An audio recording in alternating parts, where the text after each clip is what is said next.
So hello to the both of you. Thank you very much for joining me. I greatly appreciate it. Could we begin by the both of you introducing who you are and what you have made? Sure, I'll go first. I'm Anthony, and we're twin brothers, and together we worked on the game Vengeful Rites. It's a VR RPG.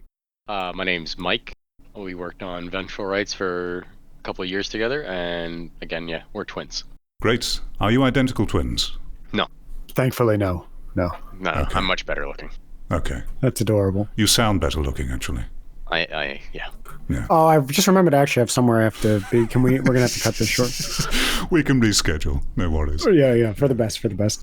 So in regards to Vengeful Rites, in both of your eyes, how would you describe the game to someone who has never heard of it before? Okay, I would say it's, our attempt at basically making something along the lines of Ocarina of Time for VR, with inspiration from a lot of the classics we've played over the years, like Fable, obviously Zelda, Legacy of Kain, The Witcher. A lot of that stuff made its way in there in various ways, and it's is our attempt to make an actual full-fledged adventure game in VR, since at the time there really hadn't been too many, and unfortunately there still aren't too many out there right now. Yeah, we've both gotten the Vives right when it came out, and we played it was Vanishing Realms, and Yeah.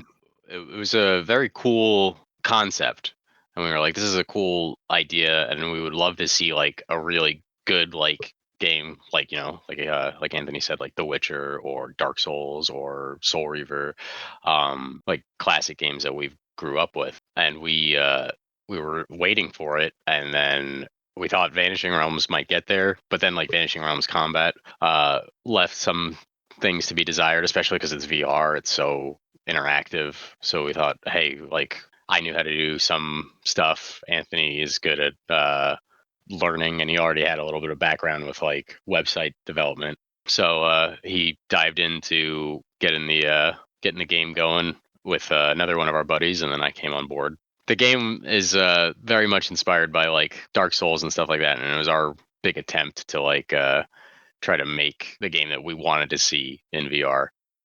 Do you think that you met your expectations? Oh yeah, nailed it. Yeah, crushed it right out the gate, easy. Never been done better, in my opinion. Honestly, better than I expected it to be, but also a lot of room for improvement.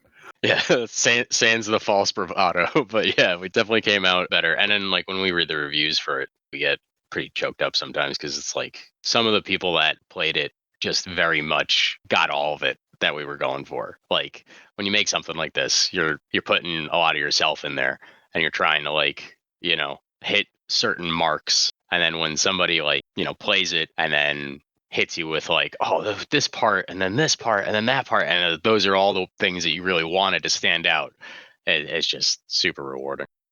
There was one review in particular that I think you're probably thinking of that really stood out with that, where a guy pretty much hit all of the inspirations. Like, when you're making something like my brother said, when you're making something like this, you hope that the passion comes through and that the inspiration comes through, and you're trying to give people the experience that you want them to have, generally, at least in our case, based on experiences that you had, growing up. You go, oh, everyone has those fond memories of games they played where they really just resonate with them and they stick with you for a long time.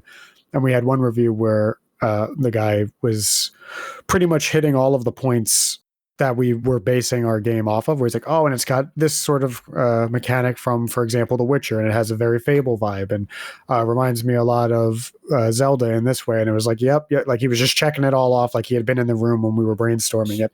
And it's just really, satisfying when that stuff comes through, or, at least some people pick up on it and go, I can see clearly what they were trying to do here. And hopefully it resonates with them too. Why did you decide to do this in VR then? Why not do a flat screen version or your attempt at a flat screen version? What did VR have to offer that was interesting to you? I think VR is just inherently dope. Like my brother just said, we got the Vive as soon as it came out, and it was clear that it was going to be a major force in gaming, which I think it still isn't yet, but it has a diehard following. Obviously, the people who get into it really get into it. And we hadn't made actual games before. I mean, my brother worked on some. I hadn't done any. And if you're going to start, you might as well start with the coolest thing you can make. And also, to some extent, I feel like it's actually more intuitive, even though VR development in a lot of ways is more difficult than flat screen development. You have to have sort of physical interactions for everything. You can't really get away with just buttons on a screen for a lot of stuff. But that stuff's also very intuitive, because you go, oh, well, what would I do here? What would I expect to do here? And when you do that and it feels cool, it's super satisfying. Well, yeah, like what he was saying with the, you want to have like these physical interactions and stuff like that. Like when you don't, it's VR, like it just feels so much worse. And then on top of that, like that was another, I think, factor in going VR was it was new at the time. Like when we made the game, like when we started the game, it was still very fresh. And we figured this would be a good potential market to like start a gaming company in. But, like Anthony said, it's still not as big as we thought it would be, because mostly I think PC VR is being held back because there's not a lot of headsets, not a lot of people with PCs good enough to run the stuff. I would add to it also that, like he said, as far as starting a VR studio, it also made sense for us because, let's be honest, the production value of the game is, nothing impressive, right? It's very clearly made by the two of us. And if we were to release a game like that, say just on Steam as a flat game, it would immediately get buried. Nobody would have any interest in it. And there's far, far more competition, especially at the time when we started developing the game in that realm. So for VR, it makes sense where honestly people were just hungry for any sort of content they could get. Not that we were going to try to make something poor quality, but they'd be a lot more open to people coming in and submitting indie affairs for their approval, right? Everyone's much more understanding and accepting of lower quality things. The lower quality nature of Vengeful Rites is something that you clearly wear on your sleeve with how you designed the game and the way that the characters are, especially. Would that be a fair thing to say? Yeah, I think so. Yeah, we definitely, this was our first, real foray into, making a game from scratch. So all the things that we made in the game are very much, our first attempts, and then, going through a bit of revision. But we had a lot to make, so we couldn't really stop and get things to, the best we possibly could. We kind of we knew it's going to be good. And we also knew we wanted to keep it kind of low poly and cartoonish, because those games generally have a pretty long life. We'll pick them up even far down the line after they've come out, because cartoons are just timeless. I agree. An art style ages much better than trying to do any kind of realistic rendering, which I think is common knowledge at this point. Yeah, photorealism goes downhill pretty quick. Something that looked amazing 5 years ago, you look at it today, you go, "Oh man, the lighting is awful," and look at how low poly these low resolution these textures are. Yeah. And I want to clarify as well, when I said that your game is low quality, I only mean that in terms of the general graphical presentation and things like the animations. The mechanics themselves, Vengeful Rites stands out to me because it is the only VR melee game, the only one, surprisingly so, which requires me to properly swing my weapon. Otherwise the hit doesn't count. And is it? I feel like that's part of some physics-based systems, at least. Maybe not the way that we did it. I've played most of the other physics brawlers, and I fell off them quite quickly for various reasons. One of the main ones being that they're just so easy to cheese and jank because of their heavily physics-based nature. Whether that's a flaw of the tech, or the developers, or both, I really don't know.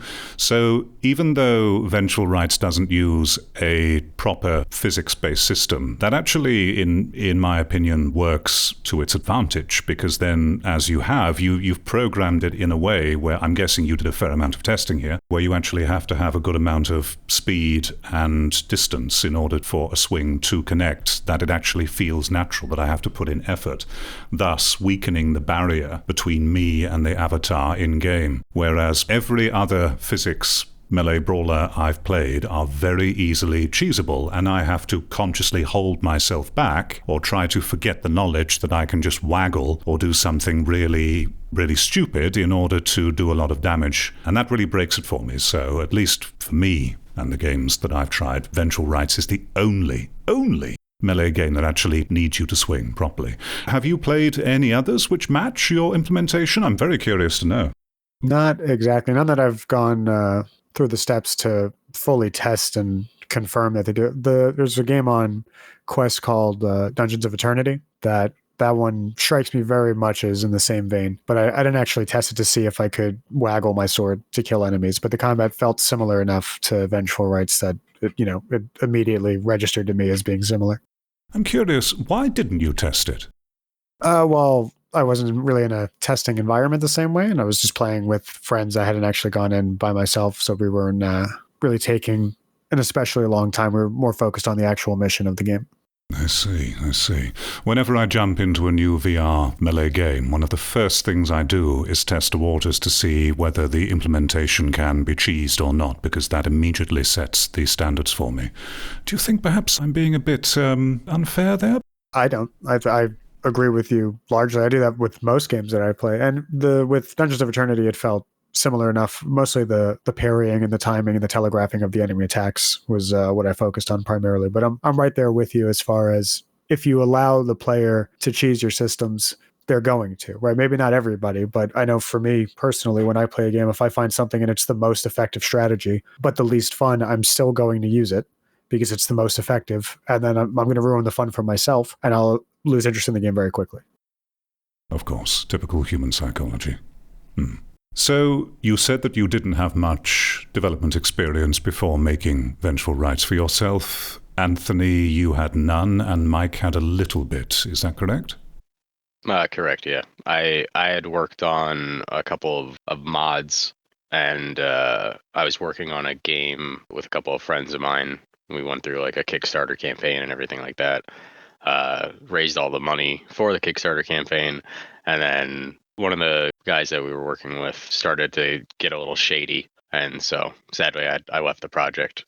But I was doing what I did for Vengeful Rites, which was with 3D modeling and animation and stuff like that.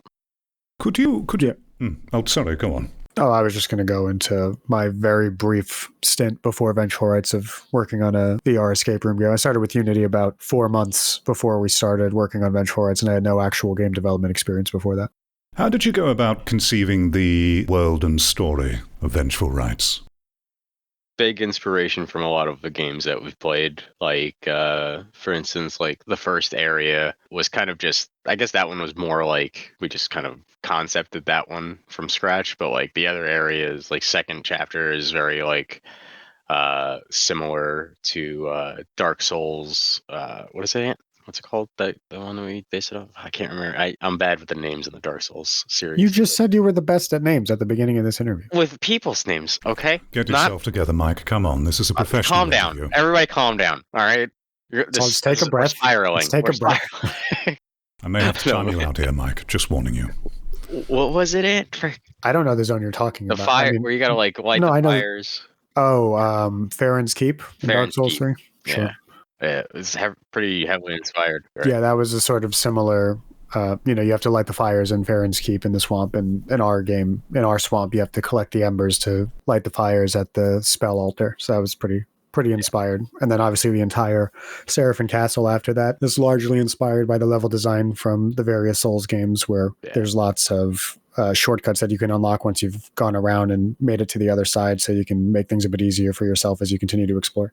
Yes. So you took inspiration from the various games and sources that you said, but my meaning is, how did you come up with the characters? How did you agree on who the characters would be and what their motivations were and the lore you created? I'm very interested to know about the process that, aside from the inspiration that you drew from, how you came to agree upon those aspects and put them all together into something that is cohesive. How did that process go? I feel like a lot of it was sort of done on the fly. We had a basic idea for the premise of the game, which was, pretty standard fare. Bad guy returns. You have to fight him now. And, he's basically your Ganondorf. And we would just have conversations. I remember we would go out to dinner a lot, the three of us, because we started with another friend who bowed out pretty early. But that was some of the fun of it, going in and deciding on the various factors, the storyline elements to it. But a lot of that was added. A lot of kitchen conversations. Yeah. A lot of that was added much later in development. Like for the very beginning of the game, when we first went in early access, for example, there was little to no dialogue. You had the tutorial, but outside of that, the merchant didn't even talk. I don't think it even had Dragor killing Abaddon at the beginning. Like he died, but it was when you would go off to get the meteor shard, you would come back and he would be dead. And it was like, oh no, your master's dead. It must have been that scoundrel Dragor, right? But it wasn't quite as explicit as it eventually became in the game. And we knew that it would need a lot more personality to it for it to actually be endearing and not just low quality. So I remember a few people saying in YouTube comments, for example, that, it really needs NPCs, and I hope we have proper motivation for doing what we're doing.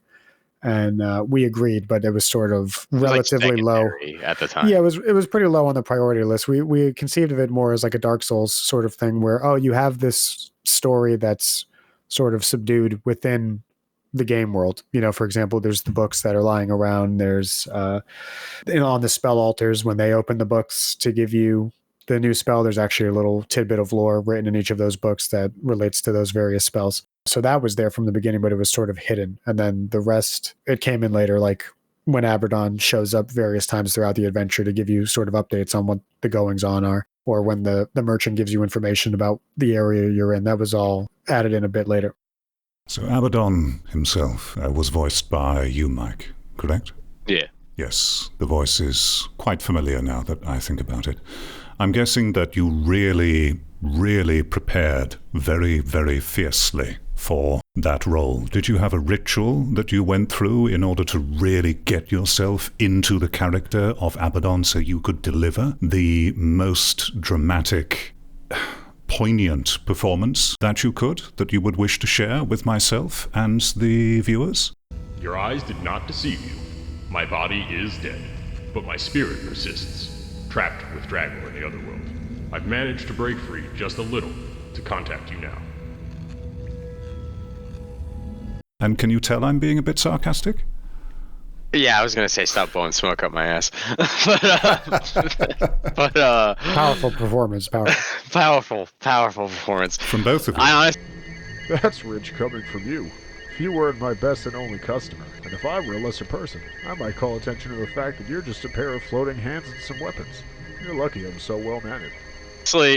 in fairness, no, we did do there was a couple of phrases. I can't remember them off the top of my head at the moment now, but there was a couple of phrases, and there's a specific character we were trying, Zap Brannigan, from Futurama, is who we were really trying to embody. So we would just watch a couple clips of Zap Brannigan and I would try to hit the voice as best I could, and yeah, that was about it, honestly. I think we killed a couple goblins, didn't we? We went out to get in the headspace. Yeah. Found a couple goblins under some overpasses. Nice. That's good dedication. So you have goblins where you live? Not anymore. Yeah, no. Goblin free since 2018. Rest in peace. In regards to the narrative, Dragor, he was the villain. I got the feeling that he was supposed to be more fleshed out than what he ended up being, because at the very beginning of the game, where he was introduced, he seemed like a bit of a sympathetic character. He seemed genuinely remorseful at the fact that he killed your character's master, and I was kind of expecting a bit more to come from him toward the end. Spoiler alert. Was there more intended to be there with him, or did everything go as you planned, or did you not think about it?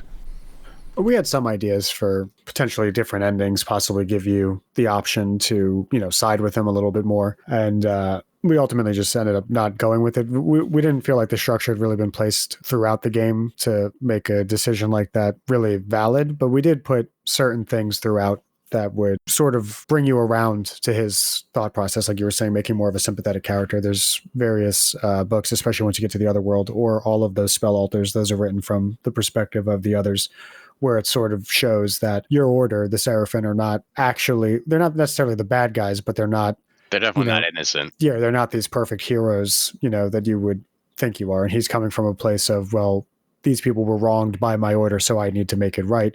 But the way he's going about it is pretty much relying on, blood for blood, which you can't really stand for. So you had to shut him down.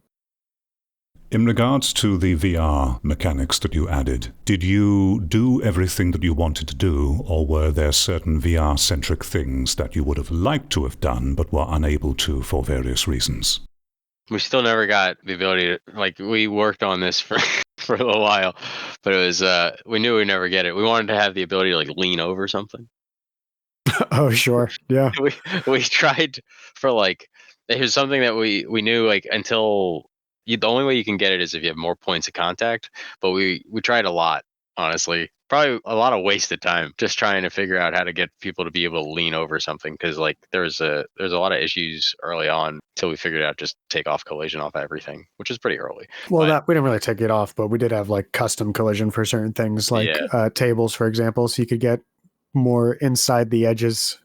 There was separate player collision and world collision on items like that.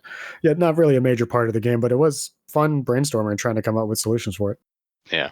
I mean, certain things obviously could be better executed, no doubt, but for the most part, we got in pretty much everything we wanted. There's always stuff where, you can let your imagination run away with you and go, oh, well, wouldn't it be really cool if we have something like this? But then you go, man, that's going to be, the one thing I always think of is for the beginning of the third chapter, when you go to the Seraphim Docks area behind the castle.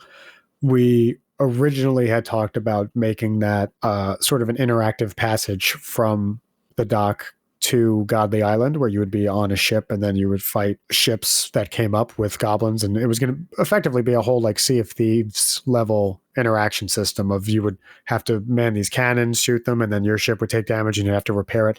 And it would have been really cool, but we're like, man, that's going to probably be realistically 6 months of work for a 15-minute portion of the game, which is not really justifiable. I think it was after I made the first boat, we were like, that was a lot of work. and just rigging it, getting all the collision set up on it and everything. We were like, that's making another one of these that is it has destructive parts that can get blown up. It has to look good still. And then whatever the enemies are going to be on, we were like, yeah, no, it's going to be. And then implementing the actual mechanics of all of those things that don't exist as systems in the rest of the game, manning cannons and repairing things and potentially sailing, all of that. It would effectively been an entire game within the game. That would have just been a little excessive. But yeah, there wasn't really too much that we wanted to get in that we didn't get in. I feel like we did a pretty decent job of keeping the scope manageable for ourselves and cutting out things if we knew that it was going to be a little extreme, Yeah. You seem to have a good attitude about the process, and I get the feeling that you generally communicate and work well together. That comes through with the game, where you have ambitions, and you have executed some very good VR interactions, but I definitely got the feeling that you did what you could, and you had a sort of humility about it, if I dare say. Would you say that that is accurate? You were very self-aware about your own limitations, not only with your manpower, but with the overall skill and scope involved. And it feels like you turned that into a self-aware strength of the game with the humor that you implied, or was that just a happy accident? No, it was definitely intentional. I like to think we're pretty self-aware. And especially as novices coming into it, we knew that there were things that were going to be just beyond our capabilities, because certain aspects of game development basically require years of expertise or practice just to get a decent result. And so, for example, a lot of the animations in the game we didn't actually make. We made many, but the majority of them came from Mixamo, which is a website that provides a lot of free ones. And that significantly bumped up the quality of what we could have put out. Without that, the combat would have felt much worse, no doubt. One of the main animations that I worked on early on was the Spider Queen animation. And that one was a lot of work, a lot of time to get that one to look good and feel good. I feel like it came out pretty good in the end, but doing an 8-legged moped, locomotion for a monster was a big task. And so we really knew okay, we're going to have to find some good resources to actually make this viable. Yeah, find a lot of good references of spiders moving to try to make it look not absolutely jank. Yeah, and then and beyond that, I'm just saying like a lot of like going to Mixamo, finding good animations there, leaning into like kind of trying to recycle mechanics and reuse things so that way we're not having to like recreate things every time, you know. Yeah, and back to the humor portion of it, I feel like self-deprecating humor is among the best kind of humor. And I think I still laugh occasionally thinking about that interaction with the merchant in the final chapter where he says how he might have to go back to modeling because he's so expressive and he's got like 3 facial expressions that just go off in rapid fire trying to demonstrate it. It's like, yeah, we know what's up. We know what we're working with here.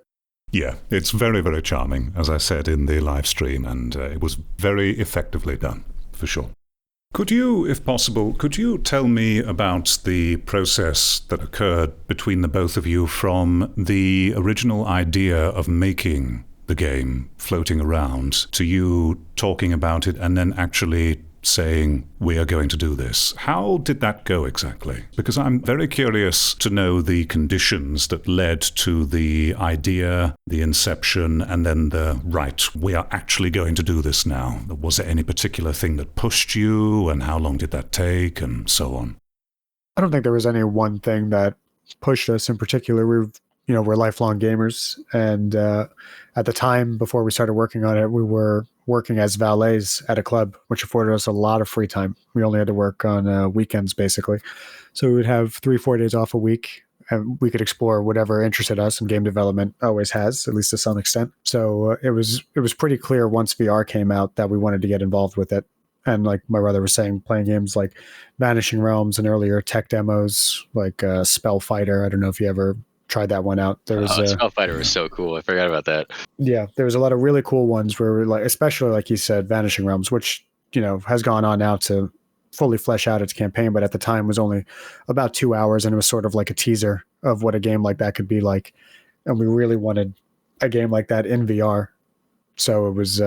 It pretty much propelled itself. There wasn't really too much thought behind, oh, should we do this? Should we not? It was just, we want to make this. I want this game in VR, so let's do it. And then, the really fun part of brainstorming and designing how it would work just keeps the passion and the motivation firing on all cylinders, I think.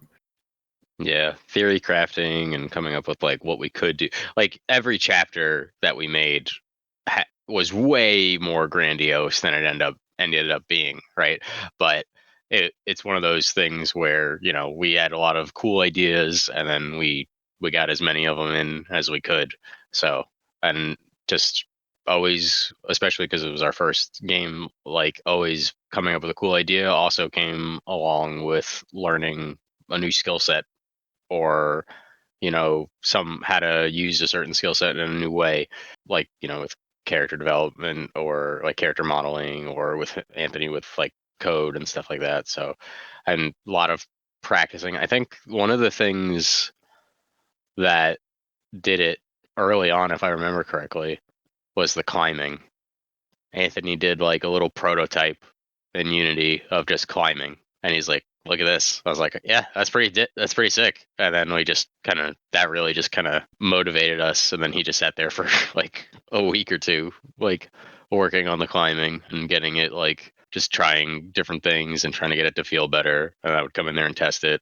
And Yeah, for me, it was the kinesis, I think. I remember, I think I still have an old video somewhere of the very early prototypes of just picking up boxes and putting them across that stream next to the house in the starting area and just getting it to go back and forth and trying to fine tune that. That probably took the most work outside of the actual combat. Yeah, you were working on the kinesis like well into like the late development, even tweaking it and stuff, adding things to it. The kinesis does feel particularly well considered when using it. I can tell that a lot of thought went into that, so it definitely comes through.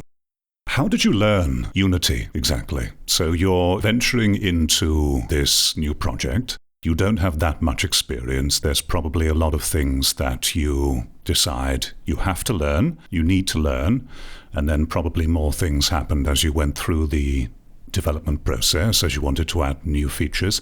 How did you go about the process of working out how to learn and then implement those things, without going into, obviously, too much technical detail, if possible? Sure. Well, I would say that Unity is relatively easy to get into. The most daunting part of it for anyone who doesn't have any experience, I think naturally would be coding, right? You need to learn how to code to make anything work in there. So the engine itself is actually pretty straightforward and I would say very beginner friendly. And there's loads of content all over the internet between documentation, YouTube videos, tutorials, and so on to get people started and hit the ground running.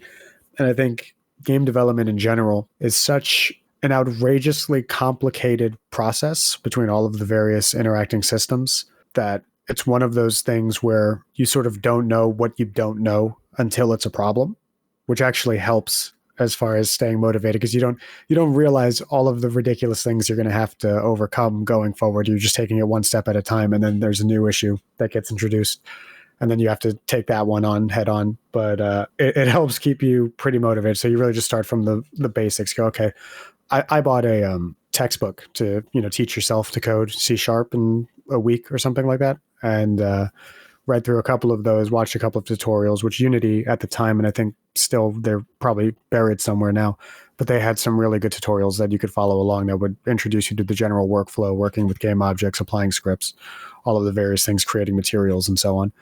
And between that, you start to pick up speed relatively quickly, I think, and gaining confidence as far as what you can create and how to address certain problems as they come up. Yeah, it's a lot of pretty much just you get to a wall that you can't get past, and you're trying to figure out like what you need to figure out to like you're trying to like discern like what is going on here, what am I missing, and then a lot of Googling on what you're currently doing and like different.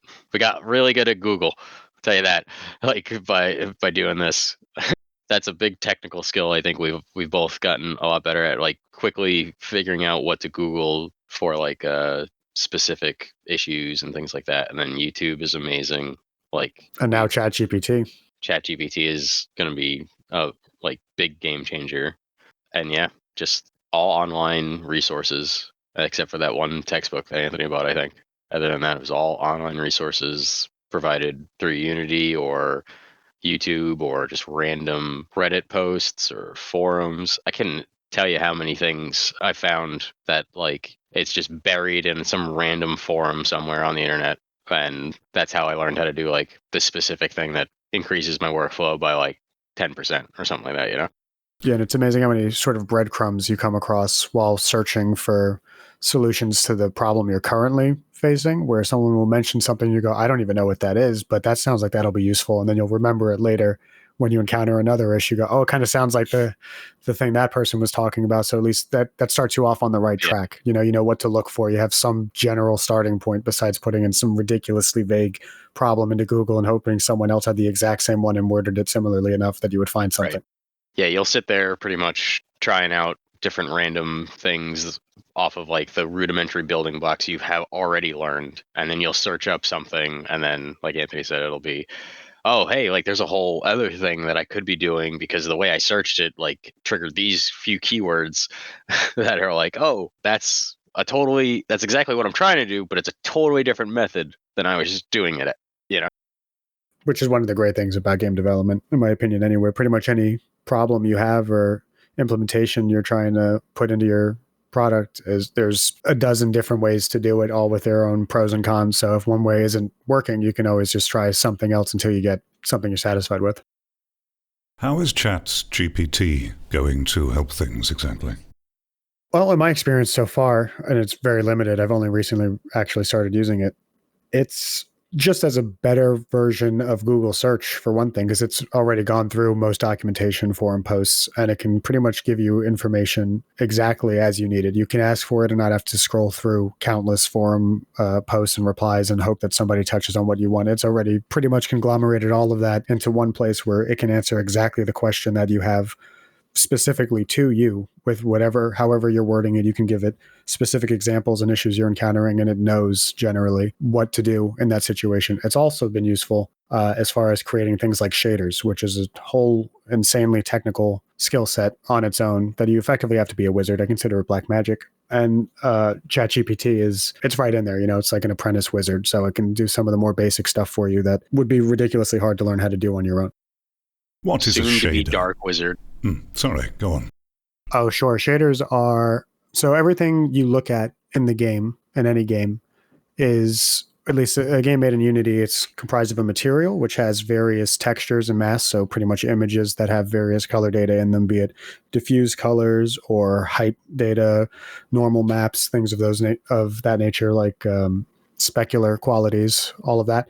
And shaders are what tell the material how to utilize those various maps and colors to create the final image that you're seeing. Without shaders, you wouldn't be able to see anything. All of the data wouldn't be able to be handled by the GPU.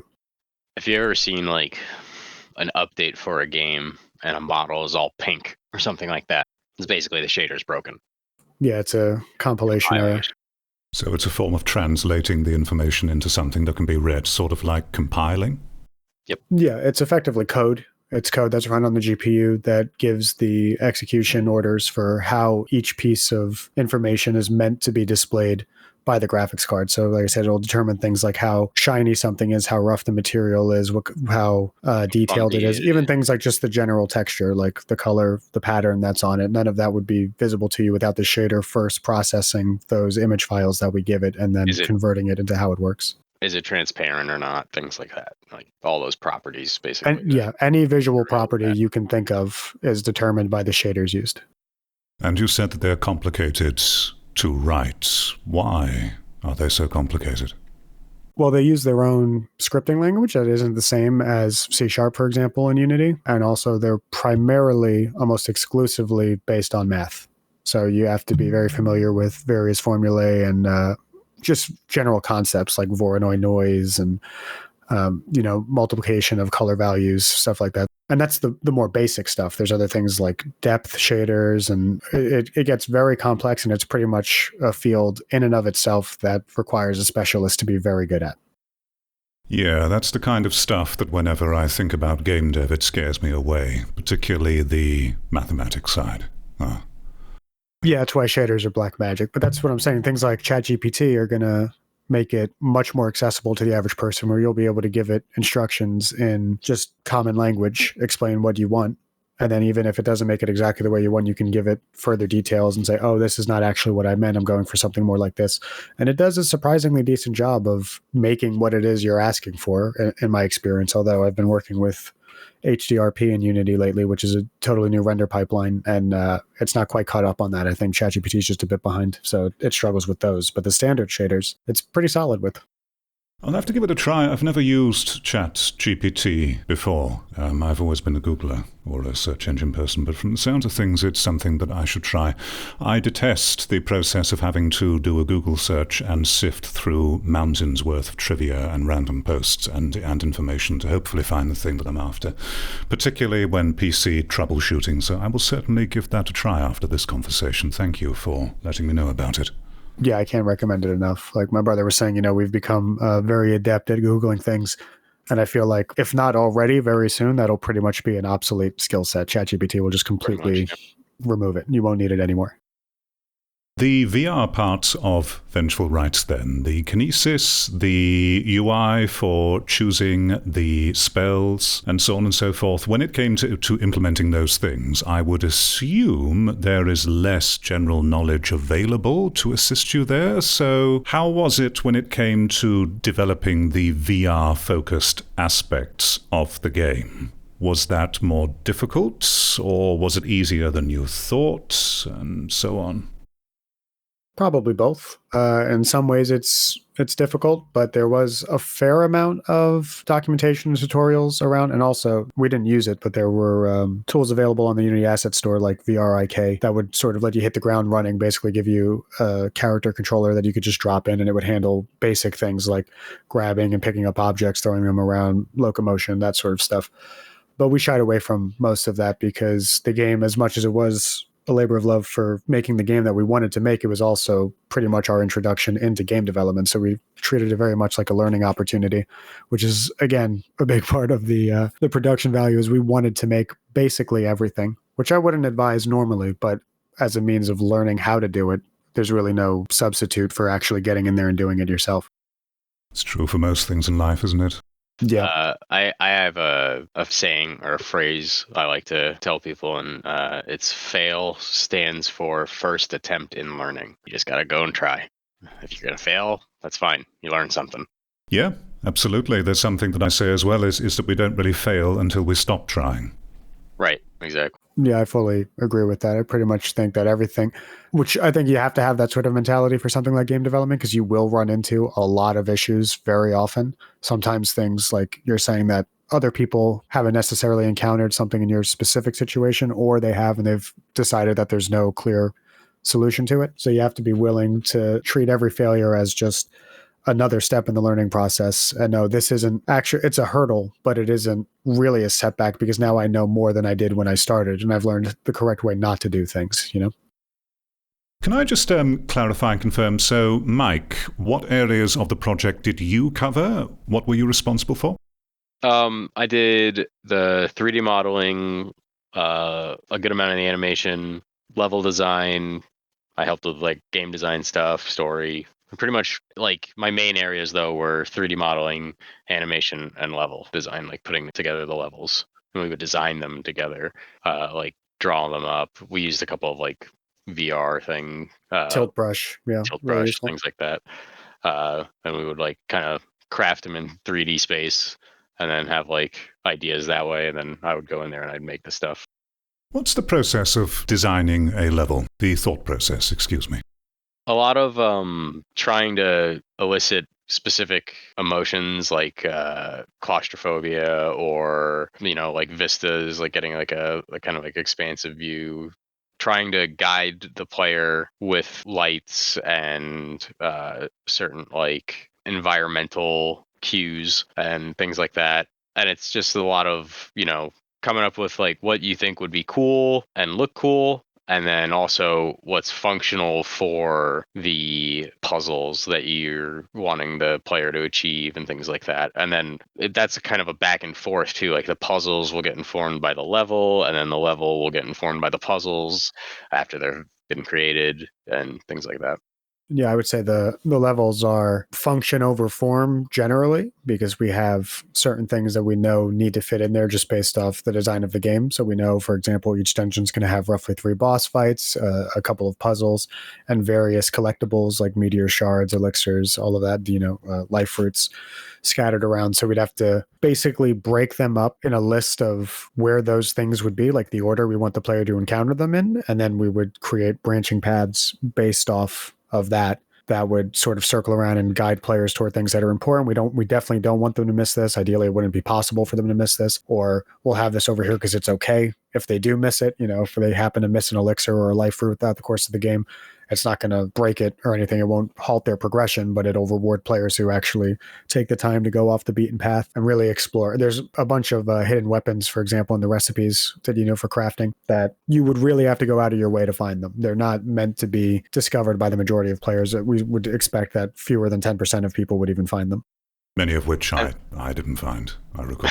You found a few, and there was a couple that you were I found like right 3, on the cusp. I think. You found a couple of the recipes, right? You found, well, I guess we sort of guided you to the scepter. But yeah, there was one you were right about to do it. You were in your stream, you were in Seraphim Castle. Spoiler alert for anyone, the game's been out for 3 years.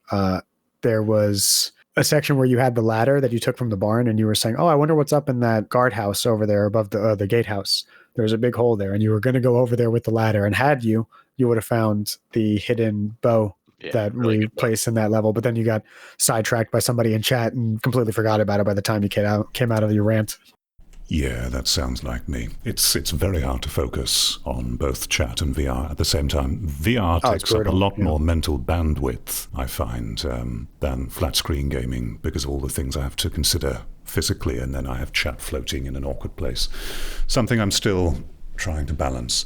But yeah, there are a lot more hidden things than what I encountered on my playthrough, it would seem. Yeah. And I also wanted to touch on with creating the levels, like we were very conscious of how long we wanted the player to be in each of these areas too, like how long that we wanted each chapter to kind of take. So we were very big on trying to make the levels a certain length, and like Anthony said, like setting up the certain kind of breaks in between finding these big things like the life fruits or an altar or things like that.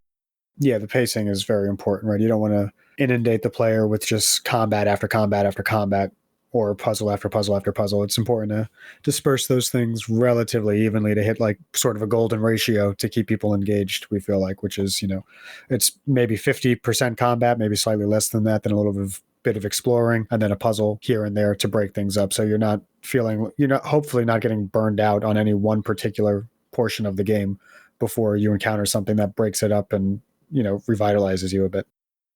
In regards to pacing, was there anything unique or different that you felt you had to consider with Vengeful Rites being a VR game and knowing that a player would be more physically engaged as compared to using controller or keyboard and mouse?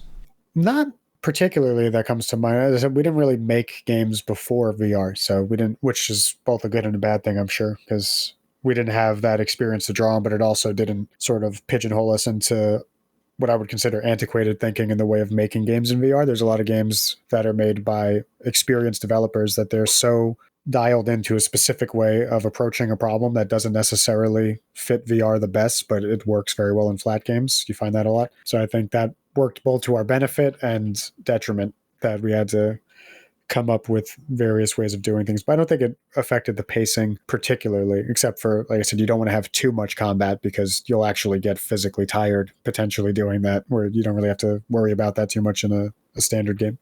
Did you have any external playtesters? A couple of friends that would come over every now and then.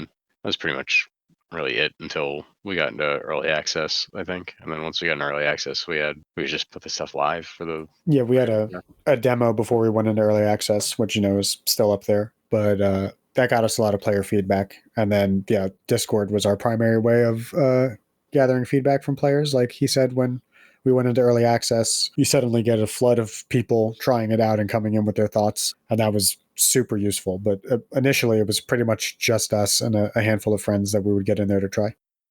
How was it useful, exactly, getting the feedback from the Discord users? What did they see that your friends or yourself couldn't catch? It's invaluable because as a developer, you have a tendency you'll start on a project or a particular system and you'll become used to its idiosyncrasies, especially as the person who codes it. You know exactly how it works, so there's no reliance on it being intuitive. You have an idea of, I want to make this intuitive, and you have your ideas of how to make it intuitive, but they'll almost never be good enough. There's always going to be someone who comes in and goes, oh, I don't know how this works, or what's the deal with this? This isn't doing what I think it should be doing. And we didn't get too much of that, I feel like. Like generally, I basically, because we've played a lot of VR games. I actually did a bit of streaming. I streamed VR games for like 6 months before I started making games. So I played probably hundreds of VR games in that time. So I had a general idea of what works and what doesn't work, at least in my own opinion. But you could still never fully make something as intuitive as you want to, at least first time out. You have to have people come in with fresh eyes to say, hey, this is an issue or this isn't working. And a lot of times they'll have ideas for how to fix an issue, which often their heart's in the right place, but they don't actually know the underlying functionality or why something is the way it is or why it needs to be the way it is. But even just having them come up with potential solutions or just identifying that there is a problem is invaluable, because they might get you started on the right path of, oh, well, this is the actual issue that they're having. And even though this might be their recommendation for how to fix it, that's really sort of a Band-Aid. And you could actually cure it by going over to this system that naturally as a developer, you know a lot more about, and, correcting issues earlier or making things more intuitive or giving them proper guidance where it's necessary. Yeah. Go ahead. I was gonna say, yeah, just them a lot of the people, especially a handful of people who are very adamant about trying to help us make it as intuitive as possible and feel as good as possible, would just point out how something felt to them. And that's really a big part of it, is like if somebody just points out how something kind of felt to them, we can take that and go, okay, well, if he's experiencing that or they're experiencing that, then like pretty big chance that there's going to be other people experiencing it, and maybe even in a worse way. So we always tried to take all that feedback into account and really dial in, the systems to make it as intuitive as possible and help give people like the controls that we didn't even think they really wanted or needed. Yeah, you get very comfortable, like I was saying, as a developer with the system where you go, oh, this is how this works, for example. This is how you cast this spell, and you don't even think about it anymore. It's second nature. And you might even initially go, oh, I should probably tweak this and make it a little more intuitive. But then as you become more familiar with it and more comfortable, you just sort of lose that inclination. And then it's very useful when someone else comes along and goes, hey, this actually needs this. And you go, oh, yeah, I forgot about that, or I've gotten so accustomed to it that I no longer considered it important. But I got to remember, from the perspective of a new player, it's actually very important. How would you decide which feedback to trust or take seriously? It's just really how well they articulate it, I think, and how well, like how much of an impact we kind of factor it into having on the actual gameplay. It's kind of one of those things where it's like, if this is like more of a request than like it feels bad type of thing, like if it feels bad, we need to fix it. If it's like a request of like, oh, it would be cool if this was in there, that's like a, okay, we'll get to it if we get time sort of thing.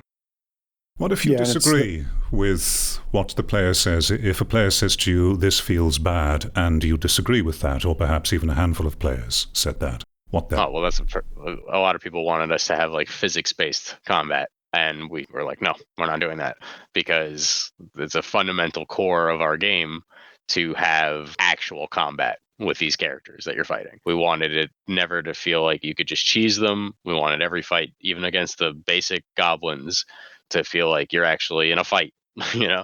So that was one thing that we always told people we're not doing. Like, we're not going to have physics-based combat. You're going to have to actually swing your weapon. You're going to actually have to, like, you know, block these incoming attacks, and you're going to have to get good.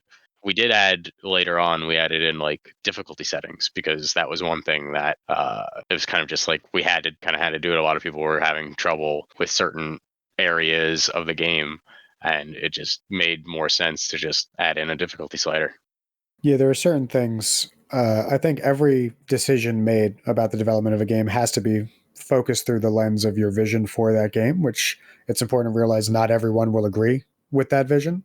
You know, our approach is make the game you want to play and hope that there's enough people out there that also want to play that game, right? So sometimes people would give us feedback that was directly antithetical to the experience we were trying to create. And if that's the case, you sort of have to, I mean, you always want to consider it, right? Because there's always tidbits, like I was saying earlier. Someone might say, oh, I think this would be better. And you go, well, that's not actually, again, that's like a Band-Aid solution where we could make it better if we actually focused on the core of the issue. So you sort of have to take all of the feedback you get and filter it effectively based on how well does it align with the vision. Is this person actually a member of the target demographic that we're going for, that this is the person that wants this game to begin with? And even if they aren't, is there still valuable insight there? Is there ways that we can improve things based off of that, even if we don't take their recommendation at face value or fully implement it the exact way that they want to? Right. So we know what we want the game to feel like. We know how difficult we want it to be, how engaged we want the player to be in various aspects. For example, one thing that I think about often is in the combat, I had not many, but maybe a handful of people suggest that they would like for stabbing to be a little bit easier, because you can stab, but it's subject to the same requirements as any other strike in the game, where you have to travel a minimum distance before you hit them. It has to be going a certain speed. So you'd pretty much have to pull back pretty far and get a proper thrust in to actually stab someone. And there was a few people that said, oh, I would like for that to be easier. But in my mind, going back to what we talked about at the beginning of the interview, as far as people will do the thing that's easiest, even if it's the least fun, that's what that would devolve into very quickly. If you have stabbing is easier than the rest of it, you're just going to poke everybody to death.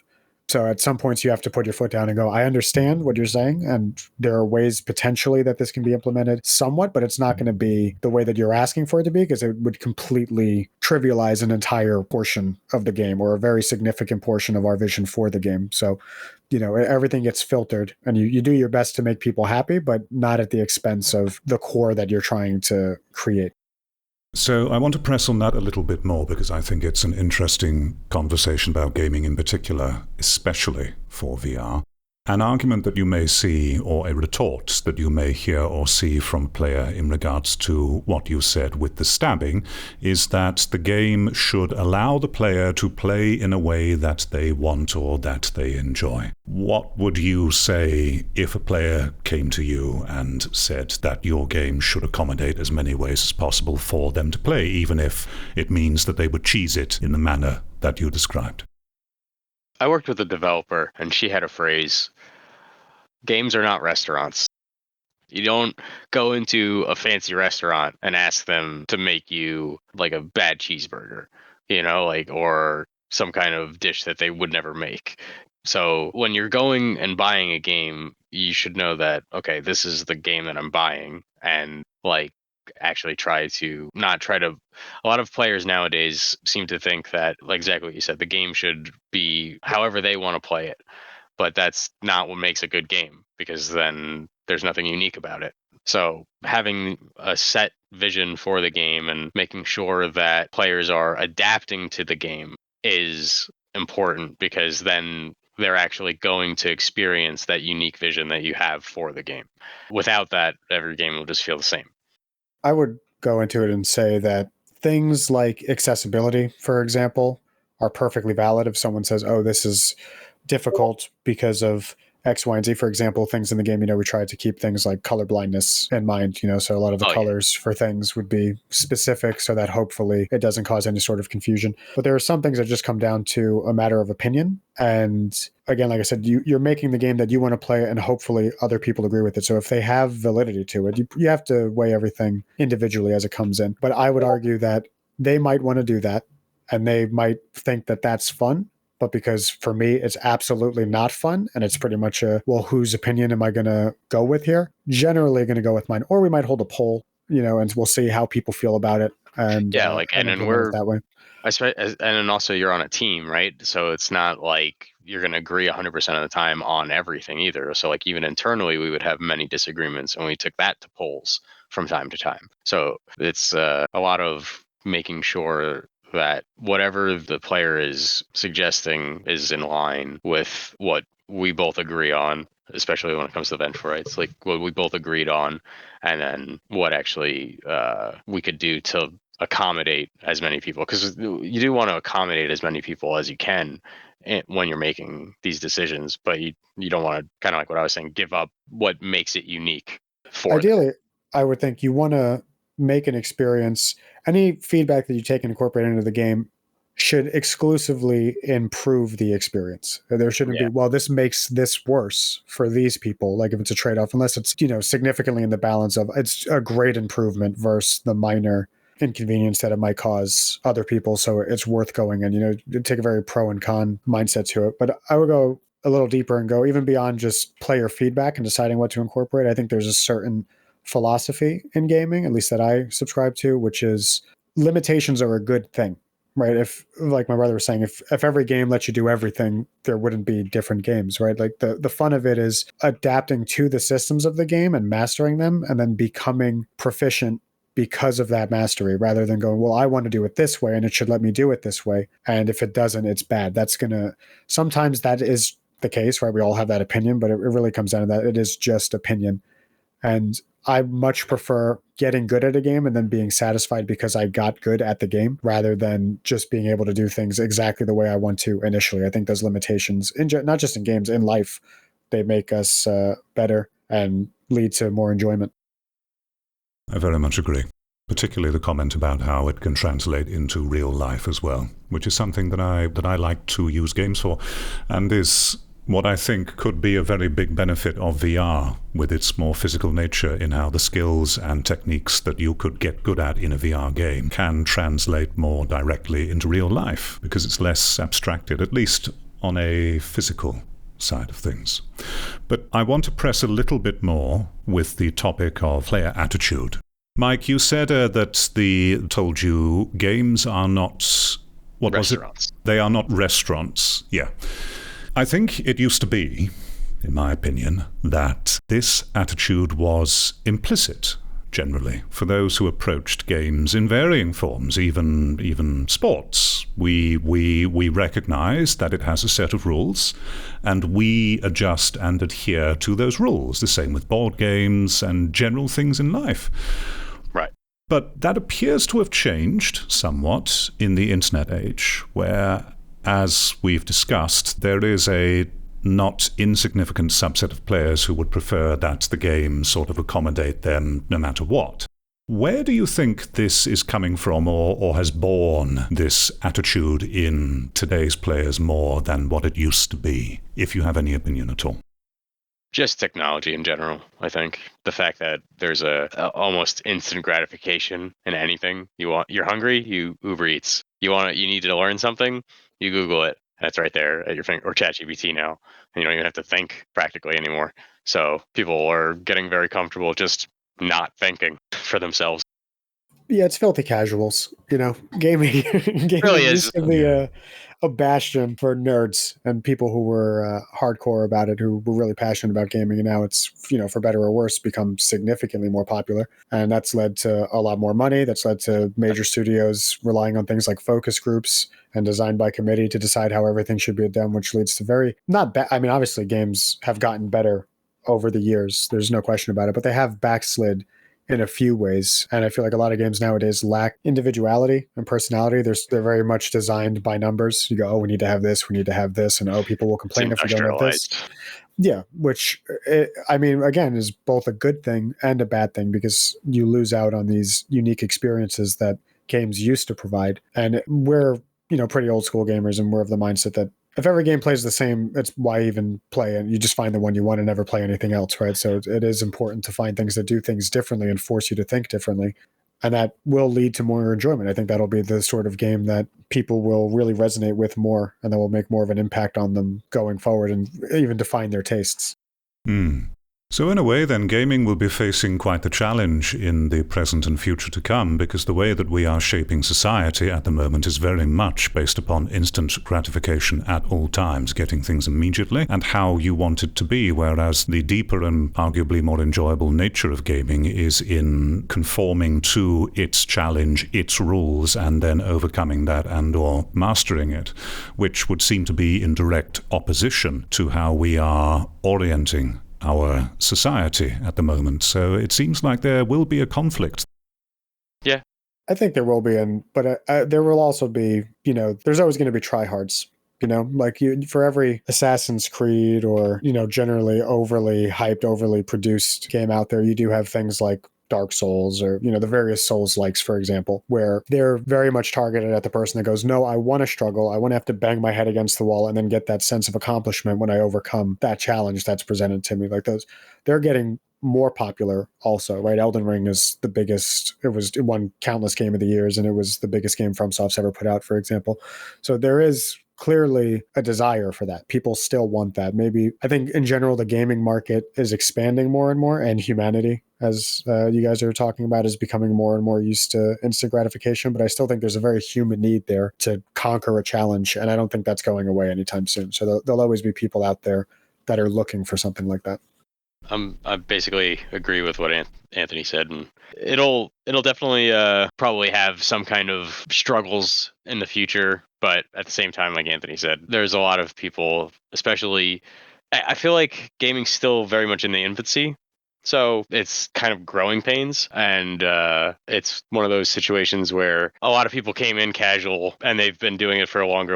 And the longer you do it, the more you want the challenge because you're just getting good at all these different types of games. So it'll all be obsolete in the future anyway. AI will just make you whatever game you want. True. You think so? I do, yeah. Not necessarily anytime too soon, but within 20, 30 years, maybe the next generation, you'd probably be able to just give it a prompt and say, I want to play an adventure game where I'm going around fighting mutants on the moon, and it has these mechanics from this game and this from this game, and it'll go, all right, a few minutes later, you're in there, or it might even generate it as you go. I genuinely would not be surprised if that happens. Do you see that as a positive future or a negative or questionable one? Both. I mean, not good for me as a game developer, better cash in now. But as a consumer and gamer, it'll probably be great. I don't think that people really know what they want. That sounds awfully pretentious of me.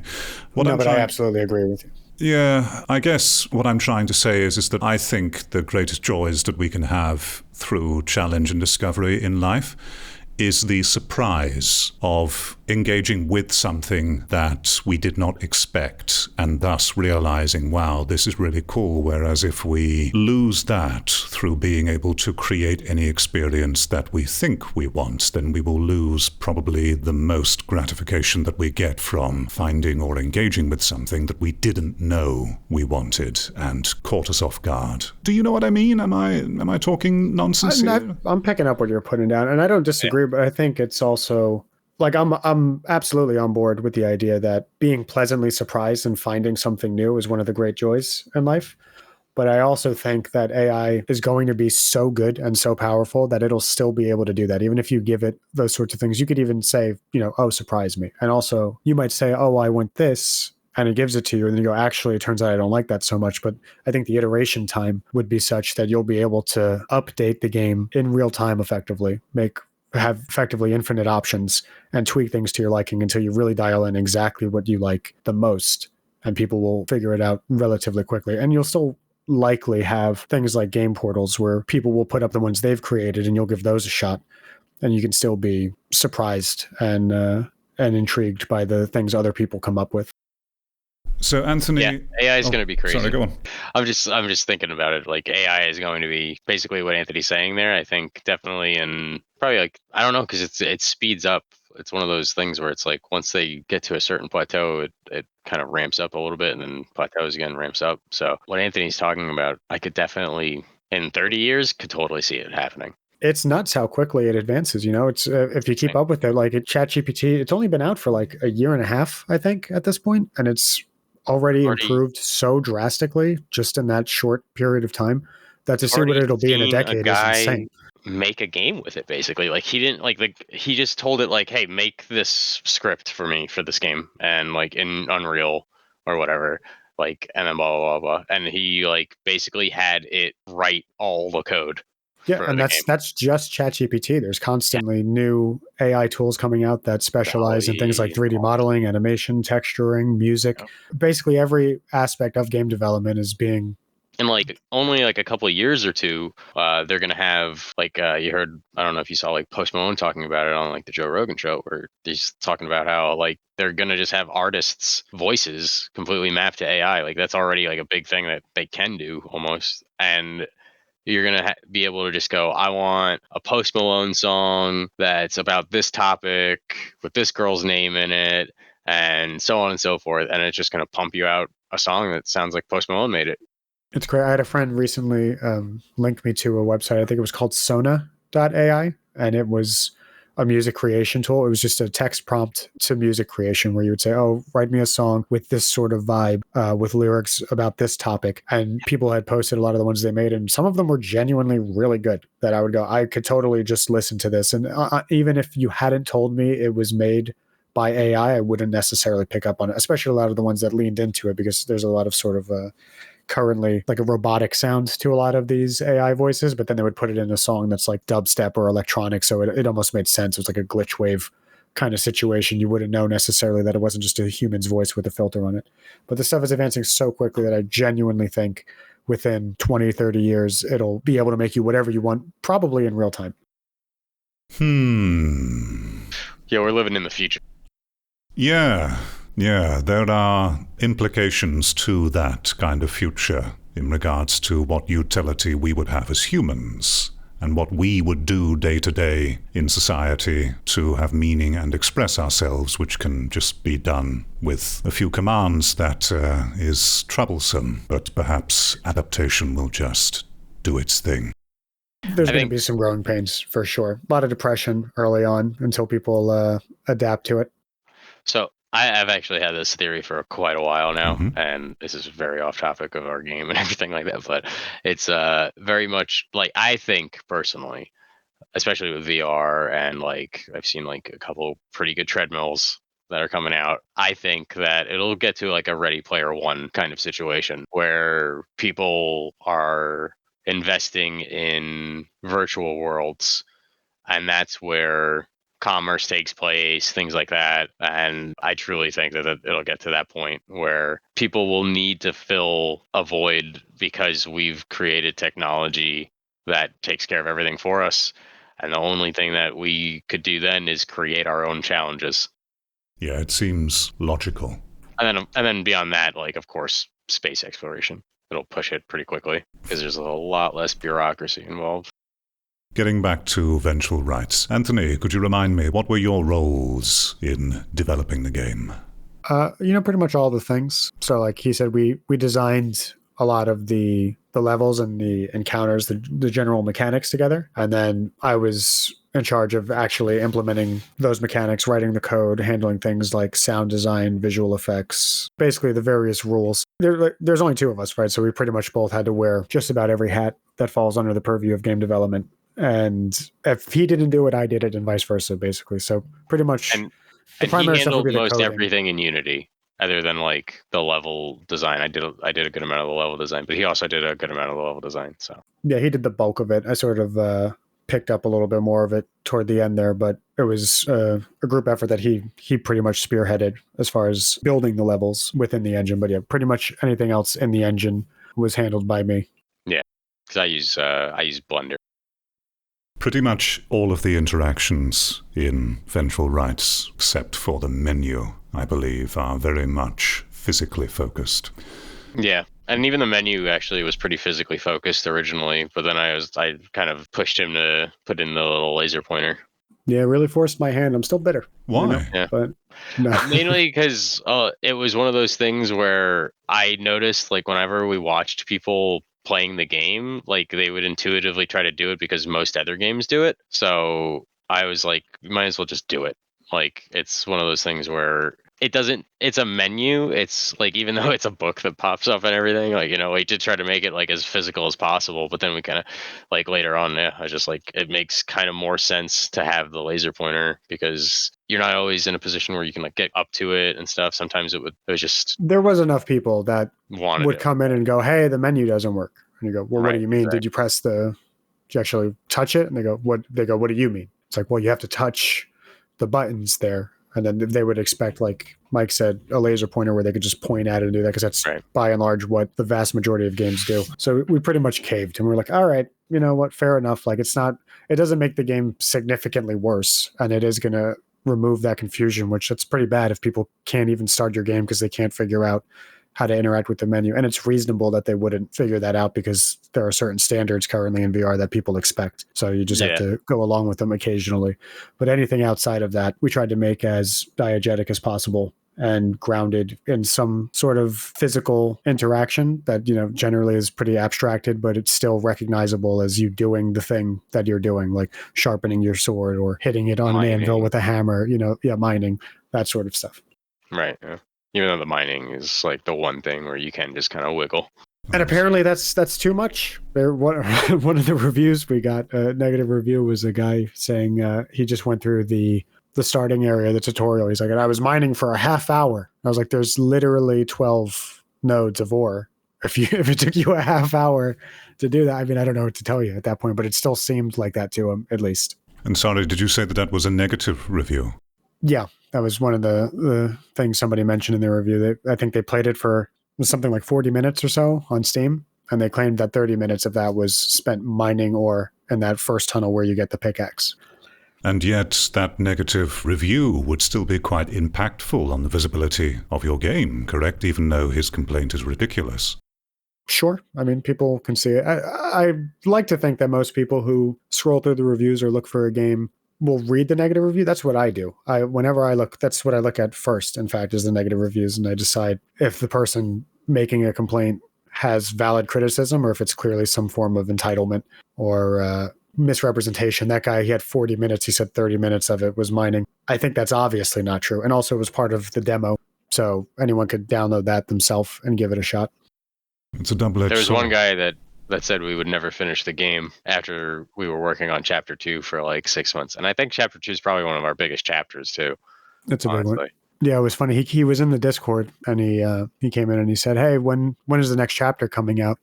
And I said, "We should have the next part of it up in about 2 weeks," is what we were expecting. Within minutes. Yeah, he goes, "Okay." And then within minutes, he posted a negative review saying the game would never be finished. I see. Saying, like, quoting other people's failures and attributing them to us. Yeah, he's like, this happens all the time. They make these games and then they give up. And it's like, that is true. But, it also just takes time to make games. And there's been like 15 updates over the past few months. So I think it's pretty clear that we're still dedicated. But that's like a negative review that, like, if somebody were to read it, they'd be like, well, game's finished. So clearly unjust review. How long were you in early access for? About 2.5 years from November 2018 up until we released in July 2021. Yeah. And how long was the total time of development? About a year more than that. We pretty much worked on the early access launch for about a year, and then we're in early access for 2.5.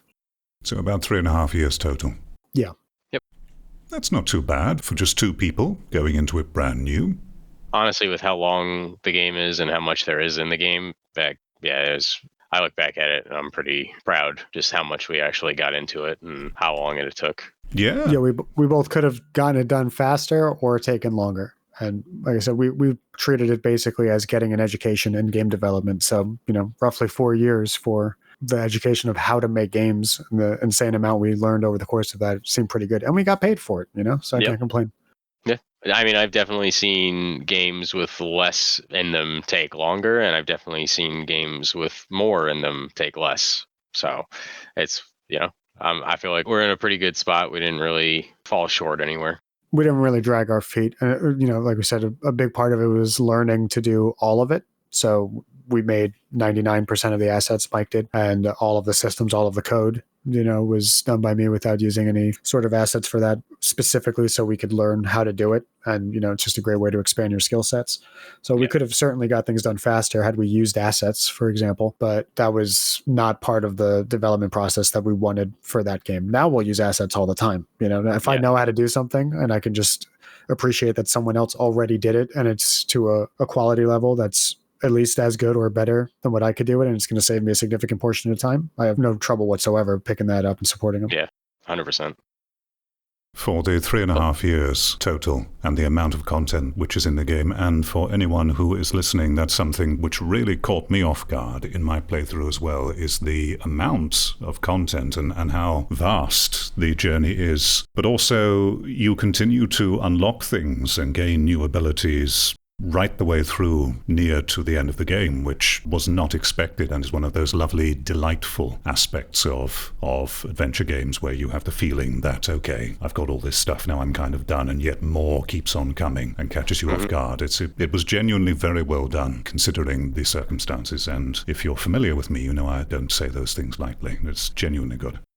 We're very adamant about making sure that towards the end of each chapter, you felt like you were well equipped to go through that chapter, and that the next chapter was going to be a little bit harder. And especially if you were very meticulous and went through the chapter and like really combed the area for the upgraded items and the recipes, you would have a pretty okay time going through the next chapter, but it would still be challenging. And then by the end of the next chapter, you would feel like, okay, I'm stronger. I can definitely manage this chapter effectively now. And we kind of tried to keep that cadence as much as we could. We have a very similar mindset to yours, it sounds like, in that regard, as far as, at least the way I think about it is, once you stop learning how a game works, it's pretty much all downhill from there. You start to get bored with it eventually. It's inevitable. You will lose interest at some point. So the more you can keep people on their toes and introduce new mechanics that make sense and are fun, the longer you'll keep them engaged, right? It's just natural psychology. So that was a big focus for us, was to hopefully keep the game from getting too stale. Every time you get to a new chapter, you get new enemies that fight new ways. You get new spells that open up your possibilities and give way to new strategies that you can try to implement that require you to use these abilities that you've learned in new ways, and old abilities in new ways. A lot of that kind of stuff was big in our development process of how we wanted the game to feel. That, and sort of the depth of some of the mechanics in general, so that even things that we don't necessarily pace out specifically to keep engaging, players will sort of naturally uncover on their own as they go, possibly even accidentally. Things like lighting the arrows on fire, which is never explicitly stated, or taking control of your or enemy projectiles with kinesis, for example. Things like that, where you go, oh, wow, I had no idea I could do that. And now suddenly your brain starts firing off about all the different ways you can use it. And we would put hints and certain things, for example, with the projectiles being controlled by kinesis. When you get to the Godly Island in the third chapter, and you're faced with that first sort of magical interaction on the path of the mage where you have to move the various energy balls into the receptacles by reflecting them with your shield or controlling one with kinesis. Those are meant to sort of let the player know, hey, if you haven't been doing this up to this point, just a heads up, you might be able to in different situations, because now it's required and you're far enough into the game that if you haven't sort of stumbled across this yet, here's a little bit of a nudge. The sound of the game and the music, how did you incorporate that? Did you borrow it from other sources or did you make it yourself in-house? Definitely didn't make it ourselves, except for, again, the nigh perfect voice acting. But the all of the music and sound effects were obtained either from places like the Unity Asset Store or various sound libraries online. You pretty much just look for, in the case of sound effects specifically, what you're going for is something that sounds similar. And a few of them actually made ourselves. You commented yourself on that sweet, sweet wind. So it actually was you doing the... It was me whistling in the microphone. Yeah. And the heartbeat you get when you're low health is me tapping my microphone. But generally... It's so charming. Generally, it's found on the asset store and various websites. And for the music specifically, you just download packs or you find an artist that has a certain style or vibe that you think suits the game. And then you just go through, listen to the songs and pick out the ones that you think work the best. And a lot of times it was pretty immediately clear where they would fit. You go, oh, this is a really good track for, when you're encountering a puzzle, or this would be a great theme for this particular boss. It matches sort of the aesthetic of the fight, that sort of thing. Who designed the puzzles? We both did. Yeah, it was a combined effort. Yeah, we always had like design meetings and like kind of would talk about like cool, like it would be random who came up with like the base concept of 1, 2. Like it was never just one or the other. Like we would throw out ideas and we would just be like, oh, that sounds cool or something. Yeah, like that. I don't think it was ever one of us going, hey, this is a good puzzle. And then we just go, well, yeah, and just run with that. It was always sort of, what if we changed it this way? Or, oh, you remember this thing from this game? What if we do something like that? That played a big part. Yeah, a lot of inspiration from a lot of games that we were playing. Like I was playing Breath of the Wild at the time to take inspiration from that as much as I could. Little things like that. And then, like Anthony said, like games that we've played in the past, puzzles that we liked from those, kind of take inspiration from those. And then technical limitations, like trying to figure out like how to get this to work, how to get that to work, and like, how much time is this actually going to take? And then really kind of factoring that into like how the puzzle would come out. Also trying to incorporate just the mechanics that we have in the game, the various spells, for example, or climbing, was a consideration for some of them. So it's like, these are the tools we have. How can we combine these in an interesting way that'll make the player have to think and utilize the various tools we've given them so that they can have that sort of satisfaction of, oh, I figured it out. And the goal was always, puzzles sometimes are going to be a little obtuse and they might not be as intuitive as a person might think. But if once they got the solution, they could sort of face palm and go, oh, of course, and we did our job. Yeah, we always wanted people to feel like kind of that humility of like, wow, I can't believe I didn't realize that sooner. Interesting that you say that about the humility, because I had exactly that moment. I think it was on Godly Island. It was at the very end of the live streams where I think it was yourself, Anthony, who told me that I could take one of the structures outside of what I thought was a designated puzzle area and utilize it elsewhere, which is something which never occurred to me because, of course, playing so many games, I just assume that if the item is in this section, then it must remain in this section. It didn't occur to me that I had the freedom, as I naturally should, to take it out of there and use it elsewhere. And I think I remember commenting on stream that was a wonderful, humbling moment, and I appreciate that kind of lesson because not only is it applicable in game, but it can also transfer to real life, which I really appreciate too. Absolutely. It's very easy to get stuck in one way of thinking, which sort of goes back to what we were talking about earlier as far as just game design philosophy in general of giving players limitations and then seeing how they deal with them and being able to sort of buck the trend occasionally or keep them on their toes is very satisfying. And it's both satisfying from the developer standpoint and then generally I find from the player standpoint, those are a lot of the moments we would get, like the one that you had there where someone would go, oh, that's so cool. I would have never thought to do that. It's a very exciting feeling when you think you've basically overcome the game or you've done something outside of the developer's purview necessarily or intention, where you'll go, oh, no one would have ever thought of this. And it's just like a very satisfying situation, which was the idea with things like that scepter that you got. Like we were saying, 90% of players will probably never find that, but for the ones who do, it'll be a special moment. A lot of it was very intentional on our behalf. Like a lot of the things were like, we had this idea and we were like, that'd be so cool. Let's put that in. It would take nothing to put that in, like the turning your arrows on fire stuff, like things like that. Like it's nothing really for us to put it in. Yeah, very little effort. Something you're like, oh yeah, I could take a couple hours and throw that in there. And it's, a negligible amount of work on our part, but it adds so much more depth to the experience for players. Those are the best things to add if you can come up with them. It's elegant designs are the best designs. I learned that early on in my designing for games, where it's the keep it simple, stupid, the KISS method. Keep it simple, stupid. It doesn't need to be complex, because once you put enough things into an environment with each other, it's it's the, what's that phrase? It's bigger than the sum of all its parts. It's just, you're going to see crazy stuff happen, and it's going to be more than you could have predicted, but it's also going to be what you hoped would happen to some degree. Yeah, and similar to the puzzles, as long as the thing makes sense, then, players can give themselves that, oh, of course, mindset when they stumble upon a mechanic that maybe isn't explicitly conveyed to them. That's some of the most fun you could have in games, I think. We always thought about that in the beginning, as far as one of the worst feelings in gaming is when you go, oh, I wonder if I could do this. And then you go, oh, yeah, I guess not. Didn't think to put that in there. And then whenever you go, oh, I wonder if I could do this, and you don't expect it, and then it does work, that's super satisfying. Incredibly satisfying.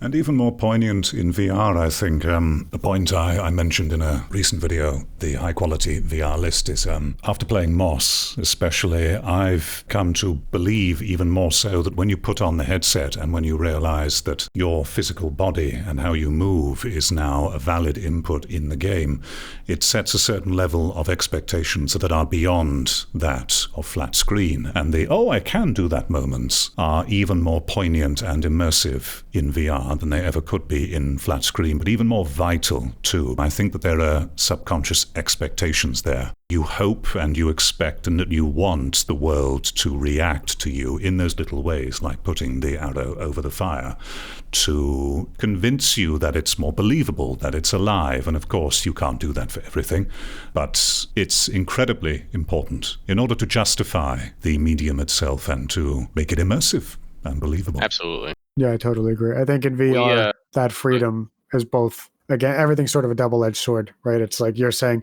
you do want to have those sort of interactions, but also from a development standpoint, that's a lot of interactions that you have to do your best to accommodate. So for one of the things we did, for example, is we didn't have that many different types of props throughout the game, right? There's areas later on where we have more things that are strictly decorative that you can't interact with, but for a long time, we just refused to put that in there because that's such a buzzkill when you attempt to interact with something and you can't interact with it. So it's like you say, it's an integral part of VR that elevates the medium, but it also, from a development standpoint, just adds such an outrageous amount of additional work. Yeah, we were very adamant about, like, if it was going to take you out of VR, we made sure to try to not put it in. We wanted you to always, feel like you were in this world, and anything that, like, you would try to, like, if you would try to interact with something and you couldn't do it the way you would expect to do it, we usually tried to, like, not have it in there, because we knew it would just feel bad, and we wanted our game to feel good.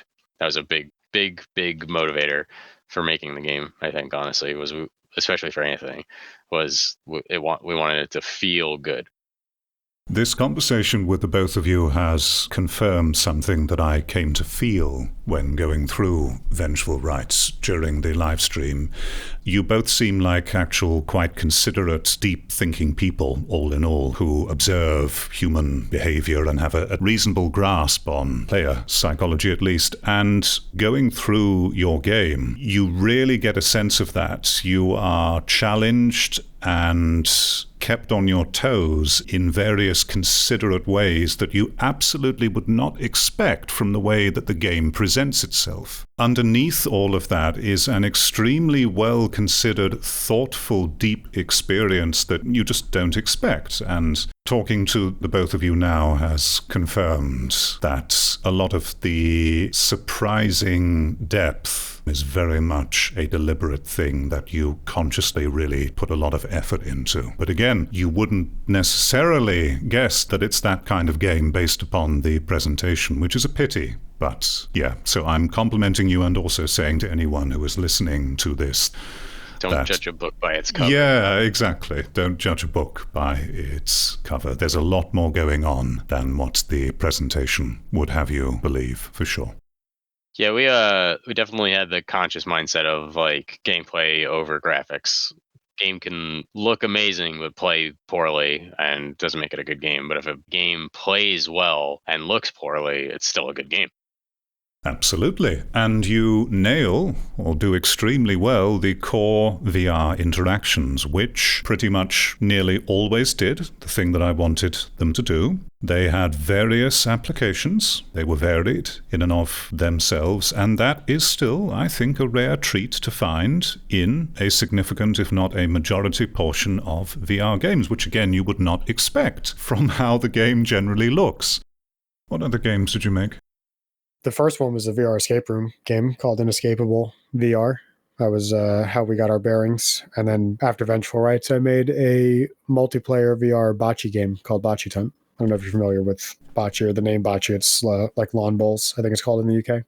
Yeah, it's often played by elderly people, I think. Yes. Yeah, it's pretty much how bocce works too. Exclusively. Which was a marketing challenge, to get a lot of people interested. Yeah, it's like people say they're like, "Oh, that's the thing that those old like retirees and pensioners play, right?" But so yeah, but it's actually just fun. It's been around for thousands of years for a reason, and maybe give it a shot. So why did you decide to make that as the next game after Vengeful Rites? It seemed like a pretty simple multiplayer game, and I wanted to learn how to make multiplayer games. And also, I had been playing a lot of Walkabout at the time, and it really instilled into me the benefits of a social experience in VR, especially with a casual sporting game like that. And I played a bocce game on the PlayStation Move 10, 15 years ago, whenever it came out, that I remember having a lot of fun with my friends, being very pleasantly surprised at how fun it was because I didn't know what bocce was before that. And I thought it was just a perfect fit for VR and a great way to jump into multiplayer development with the, turn-based, low-intensity game that would be relatively straightforward to make. And how was it implementing multiplayer? Was it as hard, easier than you thought? Both. It kind of felt like having to learn to code again. Everything is sort of handled in different ways. There's additional steps to pretty much any sort of interaction that you want to implement into it. But, once you get your head wrapped around it, it's not that bad. It's just, it does require a totally different way of thinking and planning out your systems. As with anything, I guess. Yeah, it do be like that. It do be like that, yes. It do be like that. So back to Vengeful Rites. Was there any part of the development that was particularly joyful or a favorite part for either of you? Probably the first level, just like really seeing it come together and seeing all the ideas that we had come up with really come to fruition and really getting to test it and experience all the things. And, we had pretty specific goals that we wanted to reach and pretty much hit those marks. And whenever we were testing it, we were like, yep, this feels exactly how we wanted it to feel. A lot of those, I would say the first chapter, just probably mainly because it was the first one we did, it was really proof of concept that we were going to be able to do what we wanted to do. It gave you that dope. Sure yeah, did. Straight dopamine. Yeah, I would say early development in general is like that. There's a lot of very fast progress that's made on things where it starts to come together. And whenever you would get one of those moments where you could see that the product is becoming greater than the sum of its parts, that's really satisfying. It keeps you hyper motivated, I would say, to go, oh, this really could be something, great that we want to make. It's not just a couple of guys messing around hoping that they're not making trash, right? I remember specifically the first time we got the spell altar set up where you get kinetic thrust. And, we have like the camera shake and the haptics and everything falling. And then you get this new spell and go use it to clear a path. Yeah, all of that. It was like, this is something that it's a relatively small portion of the game, right? It's like a pretty minor interaction that the whole thing takes less than a minute, but it really elevates the experience where you go, okay, this is like, I'm in this world and I'm finding these new wonders, basically, that's allowing me to explore and just ignite my imagination for what's to come and try to think about different ways to use these things, which was a significant focus for the spells. Like pretty much every spell in the game has a use outside of combat, right? They're multifunctional, which was really important for us for doing that. But no individual moment really stands out as like, oh, this is super fun or this is the best. Maybe the first time I launched myself with like the kinetic grappling in the final chapter, I was like, that felt really dope. That was really cool. And I really liked the flame wave pretty early on. For me, it was definitely in the first chapter, the giant crystal in the main cavern. Like when you go into the cave and I had a very clear vision of what I wanted that to turn out like. And when I walked into it in VR for the first time, I felt the effect that I wanted people to feel. And I was like, this is going to be it. And then when I watched other people do it, I was like, yep. Every time I saw it subsequently, where somebody would walk into that room and just be like, oh my God, and just look up and like get kind of like overwhelmed by this giant crystal and like this cave that they've just entered into. That was for me probably one of the most the happiest parts of the game development. And then also just reading the reviews too, I guess. Yeah, it's a good point. Outside of the actual development, the seeing players interact with it and get those high points when you want them to get the high points and see them discovering things and, you know, being pleasantly surprised. That's the most fun, right? I think I've watched every YouTube video anyone's made of the game and just seeing people figure things out or struggle and then realize that there's a certain way to overcome something. That's always super, super enjoyable. That was my playthrough. It was great. Like I said, you were actually, you know, competent, right? Because the game is, it's, you know, we try to make it intuitive, but there are some people that they don't have certain mindsets or skill sets unlocked. There's, you know, plenty of people that go, oh, the archery is unusable.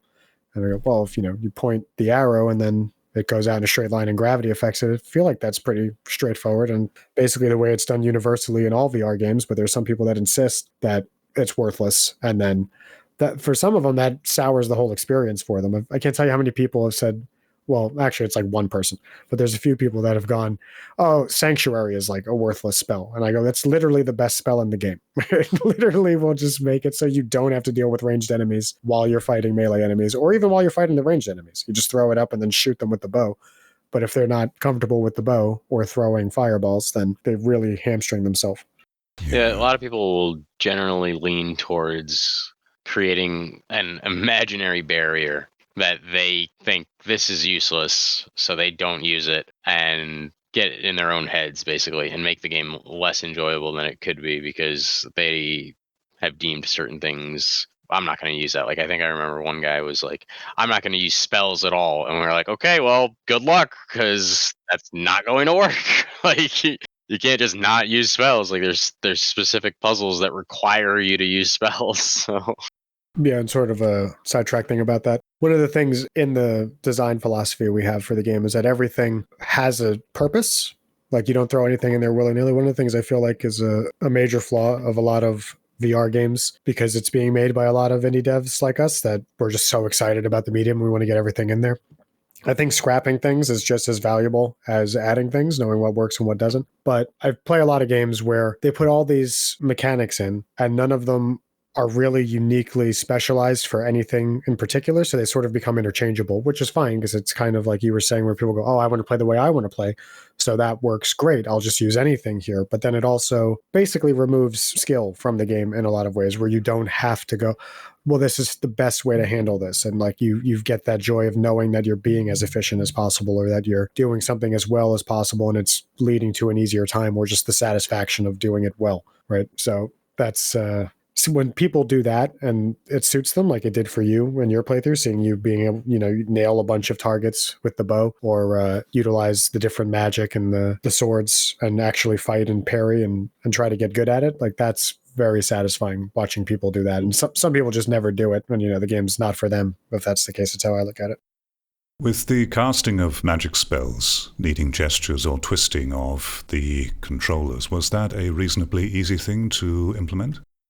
You wouldn't think so if you saw the code, but it wasn't too hard. The code is kind of a giant mess, but you know, it works. And I very quickly came to the the mindset of, if you don't mess with me, I won't mess with you. All right, Magic controller, like as long as you're not causing me any issues, I'll let you be, because it would be a tremendous headache to try to go in and change some of these things. But for the most part, they were pretty easy. We tried to keep them pretty intuitive. The one that probably, like I said, Kinesis went through a lot of refinement throughout the course of development, but most of them were pretty quick to get in there and functional, not particularly difficult, especially because we knew roughly how it would work from the beginning before we started the code. And we knew that we would have players go through that calibration process that we have you do at the beginning, where you designate your chest, your arm length, and your height. So we would have those reference points that we have the player create to make the gestures as reactive and accurate as we could get them. Yeah, I wonder why more games don't do that. We're VR right games. there with you. Yeah, it's because it's such a workable solution, and it worked extremely well in your game. And on top of Work that, smart, not hard, yeah, exactly. And also, I do question why more VR games don't incorporate the use of the actual motion of the controller as a form of input beyond it just being something contextual like Magic. Have any of you played Skyrim VR with the mods? I have, yeah.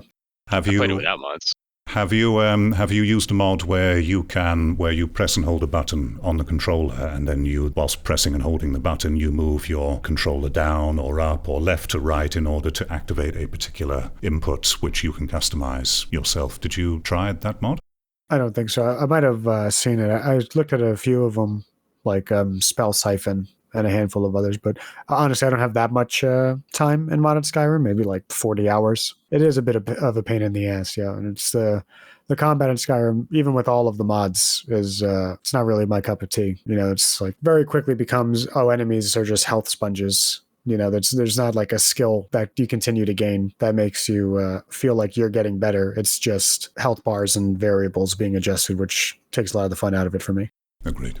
But yeah, it really makes me wonder again about the calibration thing and how the movement of the controller itself and the gesture of moving it from one direction to another whilst holding a modifying button could exponentially increase the amount of functions and inputs you can do in a very natural way. And it shocks me that many other games don't have the calibration process which you include in yours. And two, that other devs are not thinking about that aspect of the VR controllers, because it seems so obvious, even put into a context like the Magic that you have in your game. I am surprised the example that he gave there about holding sort of a modifying button and interacting with the menu that way isn't more prevalent in games, just because it was in Half-Life Alyx also, which, by the way, we did it first. I want to point that out. But Half-Life Alyx, they use that for your weapon selection, right? And it's clearly a very intuitive method. Personally, I don't actually like that about Half-Life Alyx. I prefer clearly like how we have in Vengeful Rites, having holsters on your body that you could interact with for that sort of thing. But for something like Magic, where you wouldn't expect a physical holster and various other things, it makes perfect sense. And it really is just a very intuitive, natural way to interact with menus in VR when you have that level of control, because laser pointers are actually probably the worst way to do it, right? They're generally pretty jittery. Mersion, bro. Yeah, straight mersion, but also they're generally pretty jittery. It's not the same as using a mouse where it's braced up against a desk or some sort of surface that's going to keep it pretty steady. You don't have that. And the further away the menu is, the easier it is for your laser to miss the target or not do exactly what you want. I can't tell you how many times in a game I've pointed at a target in VR with a laser pointer, and then just the motion of me pulling the trigger moves the controller just a little bit, and then you're not hitting it by the time the trigger's actually fully depressed. Like it is weird to me. And I think it might go back to what we were talking about earlier as both a good thing and a bad thing that we didn't have experience with game development outside of VR. Because I feel like a lot of VR developers who were already game developers before VR was the thing, they have a certain mindset of how things should be done, and they don't necessarily leave their minds open to the VR specific way that things should be done. They just go, oh, I know how to do this, and I'll do it that way. It's always worked before, so it's sort of a benefit that we and a few of the other more indie devs in the space are coming from a place of either we played a lot of VR games or we haven't worked on other games, so we're forced to think about how it should be done in VR and not fall back on our good. Yeah.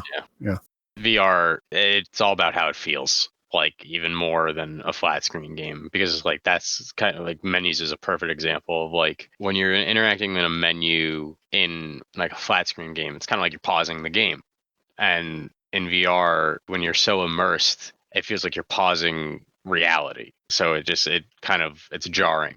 So having it be like a physical interaction and like a physical thing in the world that you're interacting with was how we originally did it. And it did feel better for most of us, but there was enough pushback where we did end up putting in that laser point. But so let's talk about that. I feel that this is a point of contention which has led to such a variability in the quality of VR gaming at the moment. My observation is there is still no agreed standard or settled idea of what VR gaming is supposed to be. Whether it should be utilizing the physical aspect more, whether it should be more abstracted, and I know that it can encompass all of those things, but I feel like there is still it's still very much an unknown quantity that both devs and players alike don't know what to make of it. It can do certain things better than flat screen, and it can do certain things differently in certain ways, but it doesn't feel to me like those in the industry and many players have really locked on to what VR is or should be. So in your very humble opinion, Vengeful Brothers, what is your view on what VR gaming is and or should be, ideally? I would say I'm a purist at heart with VR, whereas my mindset of what VR is and what it has to offer is putting you directly into the game, and everything should be in service of that goal. And to that end, you have to make things not necessarily hyper realistic, but at least grounded in realistic expectations. Believable. And anything, right? And at least you have to create a consistent logic within the game so that things behave in a way that you would expect them to behave. And ideally, you base that as much as you can off of reality, because people have, however many years by the time they're playing your game of experience in reality and interacting with things. And if you want to sell them on the idea that the game they're playing is real, you have to take that stuff into consideration. For example, in our game, we have you throw fireballs to cast the spell. And it's like most people have been throwing things their whole life. It's a pretty comfortable gesture for them. There are many VR games that would have it where it's like, oh, well, you flick your wrist, or you do worse yet, you point at something and it just shoots a projectile out like you're holding a gun almost. And it's like, that's fine, but it's definitely not. If you thought, at least in my mindset, that you were in an actual world where you could throw fireballs, you would throw a fireball. That's how you would do it. So you'd want to not diverge from that as much as you can, in my mindset. But I also acknowledge different strokes for different folks. And I think your point about sort of a lack of standards or unifying standards that people have agreed upon is true, but it's also just an inevitable part of games in general, right? Even outside of VR, there's plenty of games where people would say that's not how games should work, but they have huge audiences. It's just some people prefer things certain ways, and all you can do as a developer is make it the way that you hope it works, and taking feedback where applicable. But you're really just trying to make the game that you want to play. That's the only way you'll ever be satisfied and get players that are very satisfied. I think anything else is you're trying to appeal to everyone, which is a losing game. I feel that there's a rejection or a pushback against the physical nature of VR. Would you agree or disagree with that observation from your perspective? I'm not totally sure. I mean, in some ways, for sure, you have people that will insist on, for example, they go, oh, I want to play seated. And it's like, well, it's a sword fighting game. That's not really realistic, or it's not, what you would expect from that, and accommodating you. Sometimes in a situation like that, it's relatively easy to do it. But there is just like general laziness that comes through, or some people, for example, a lot of people don't like to crouch in VR games, and they want a button for that. I hate that personally. And I wouldn't add it, especially in like a competitive game. I wouldn't add it. It's too much of a significant advantage. But yeah, there's that. But then you also have people who insist on physics-based fighting. That's what they want. And anything that doesn't do that is awful. So they're clearly physically engaged and want to be physically engaged. It's just, again, I think you have a broad spectrum of gamers all trying to occupy the same small niche of gaming. So you're going to have a lot of dissenting opinions. Those who ask for physics-based fighters, I'm conflicted about that, because the physics-based fighters, as I mentioned, are very easily cheesable. At least with their current implementation, I find them to be very easily exploited. And when people say that they want physics-based fighting, I wonder if they're more saying that they want something to dynamically respond and react to the actions I'm performing on them, but not necessarily that they want to be excessively physical, because I don't know. I wonder if those people, they want the physics because it is as cheesable as it is, and they can have the power fantasy where they put in minimum effort for maximal results, rather than wanting to be greatly physical. Or I definitely think that's part of it. The whole power fantasy thing. You see that most of the most popular games, it seems like, appeal to that style of play. Any thoughts, Mike? Or I pretty much agree. Like I call it the wow effect. It's people want to just have like a very easy going and not really try to like adapt to the situation. And yeah. You sound a bit sad. No, I'm just thinking like it is a little sad because it's kind of like what, in my opinion, made games really good for a long period of time, and then World of Warcraft came along, and it just made everything like very standardized and not really unique anymore. And people stopped trying to push boundaries, and everybody just started like copying the fads and copying the how they did it and stuff. So you stopped seeing like unique things. In some ways, like Anthony was saying, like it's good for gaming in general because it allows people to like get into something and have a set of expectations, and those expectations are met. But at the same time, I feel like it kind of it set expectations that are not good for games. Like, you know, the one where it's, you know, you can play it however you want, and there's no real, you have to adapt. But that's not true in World of Warcraft necessarily. But like it did set that tone, I feel like, in the industry as a whole. I see. So would you say that things have become more short-term oriented now as opposed to longer term? Yeah, for sure. Like, yeah, Absolutely. Yeah. I can't understate that actually, because yeah, definitely people are developing and designing games in the mindset of the instant gratification that we were talking about earlier, and how they want people to kind of just come into their game and instantly feel like they're gods. And like, you should feel like a god when you're playing a game, but not instantly. It should take work. It should take effort. And talking about like the whole physical aspect of VR and stuff, like you incorporating that and meeting those expectations and having people actually using their bodies in virtual reality is something that I feel is what you should lean into, kind of. That's like my thought process on that question a little bit, is you should, like, that's the point of virtual reality, is for you to be in this world, not for you to be playing an avatar. It's you in there. So when following that train of thought, what are your feelings about things like motion smoothing and having a bit of lag or delay with your actions versus the in-game avatar in VR? You mean in VR specifically? Like, yes, having weighted weapons, for example, in a physics-based thing? I hate it, personally. Yeah, I'm not a fan at all, especially, I think, in VR, just as a direct result of the limitations of the current tech.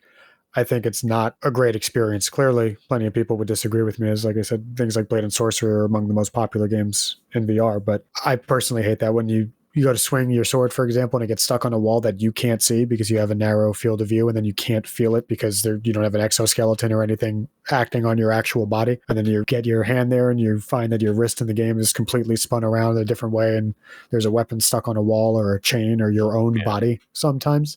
There's no faster way to get me unimmersed in a game and realize that I'm playing a game and I'm not actually there. Yeah, immersion is paramount in VR, especially because of the fact that like the whole like motion sickness aspect of it. Like, you want somebody to really feel like they're there as much as you can. You don't really want anything that's gonna detract from that experience. Yeah, I would always err on the side of the thing does what I want, but potentially in a slightly underwhelming way, versus it doesn't do what I want.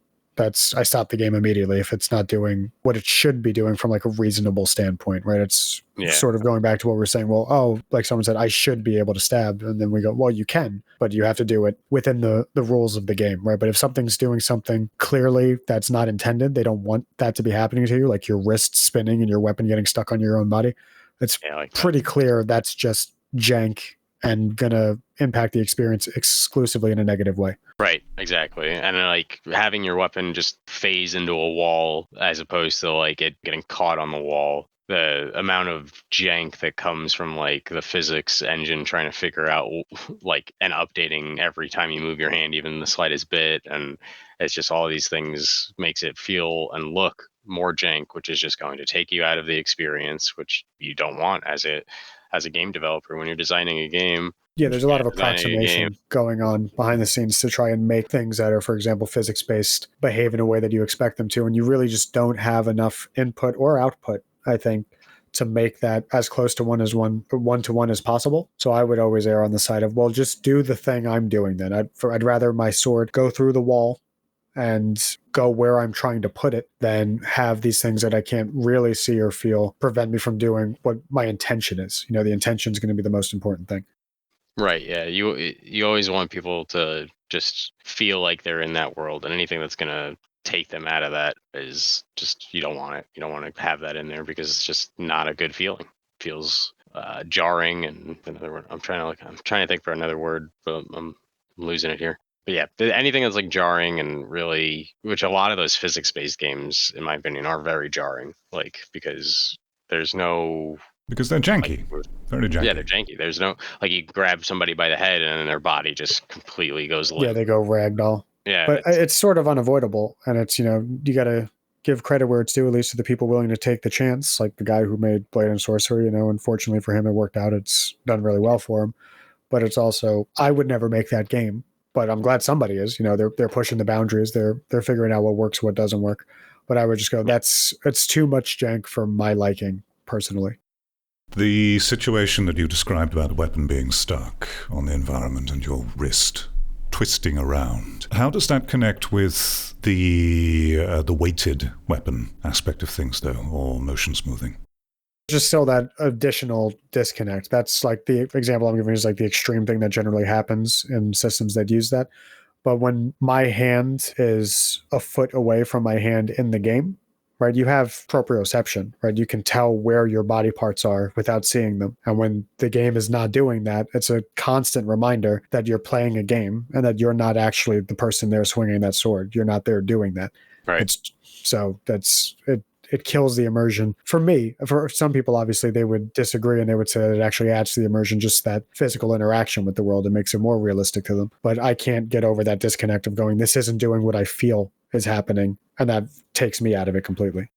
That's interesting to hear. I definitely would be in the disagreeing camp here to a certain extent. It's immersion breaking for me if I am, say, I'm wielding a massive greatsword in game, and yet it is weightlessly flittering around in my hands to maintain the one-to-one motion. That for me is jank and immersion shattering. Sure. Yeah, so interesting. And I think that goes back to what I said earlier about the expectations and standards not quite being agreed upon or set. And there's room for all of it, of course. That will settle more as there is a bigger audience, I guess. I suspect it will also just always have certain divides, right? Even in non-VR games, you have people who insist that all combat be, along the lines of a Dark Souls game, right? For, let's say a single-player adventure game. And then other people who go, no, I want something more like Devil May Cry that's over the top, flashy, crazy. It's like, it's just different strokes for different folks. Some people will always prefer different approaches to different things, and it just is what it is. That's why I say you make the game that you want to play and hope there's enough people that also want to play that. Fair enough.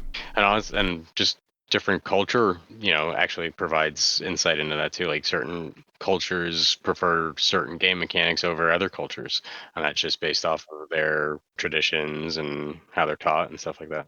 That's a very good point, one of those actually. things where there always will be, like Anthony said, like different strokes for different folks. Everybody will like certain different things. So I don't think there ever will be like a standard in a lot of these things. Maybe like menus and things like that, like things where it's not kind of up to like interpretation so much as functionality.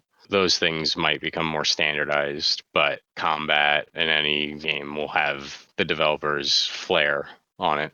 Yeah, and I think the standards will be applied differently to the various genres, right? So you'll set standards for things like physics-based combat. So any game that does physics-based combat, there'll be certain expectations there, but it won't necessarily apply to all games that have combat in it. It's just like, these are like, again, Dark Souls. You make a Souls-like game, people expect oh, there's going to be some form of dodge. There's going to be a stamina meter that I need to manage, and I'm going to have maybe light and heavy attacks, right? Like that's sort of the core of it. And if you go to a game that doesn't have that, people go, well, this is lacking. It's supposed to have it.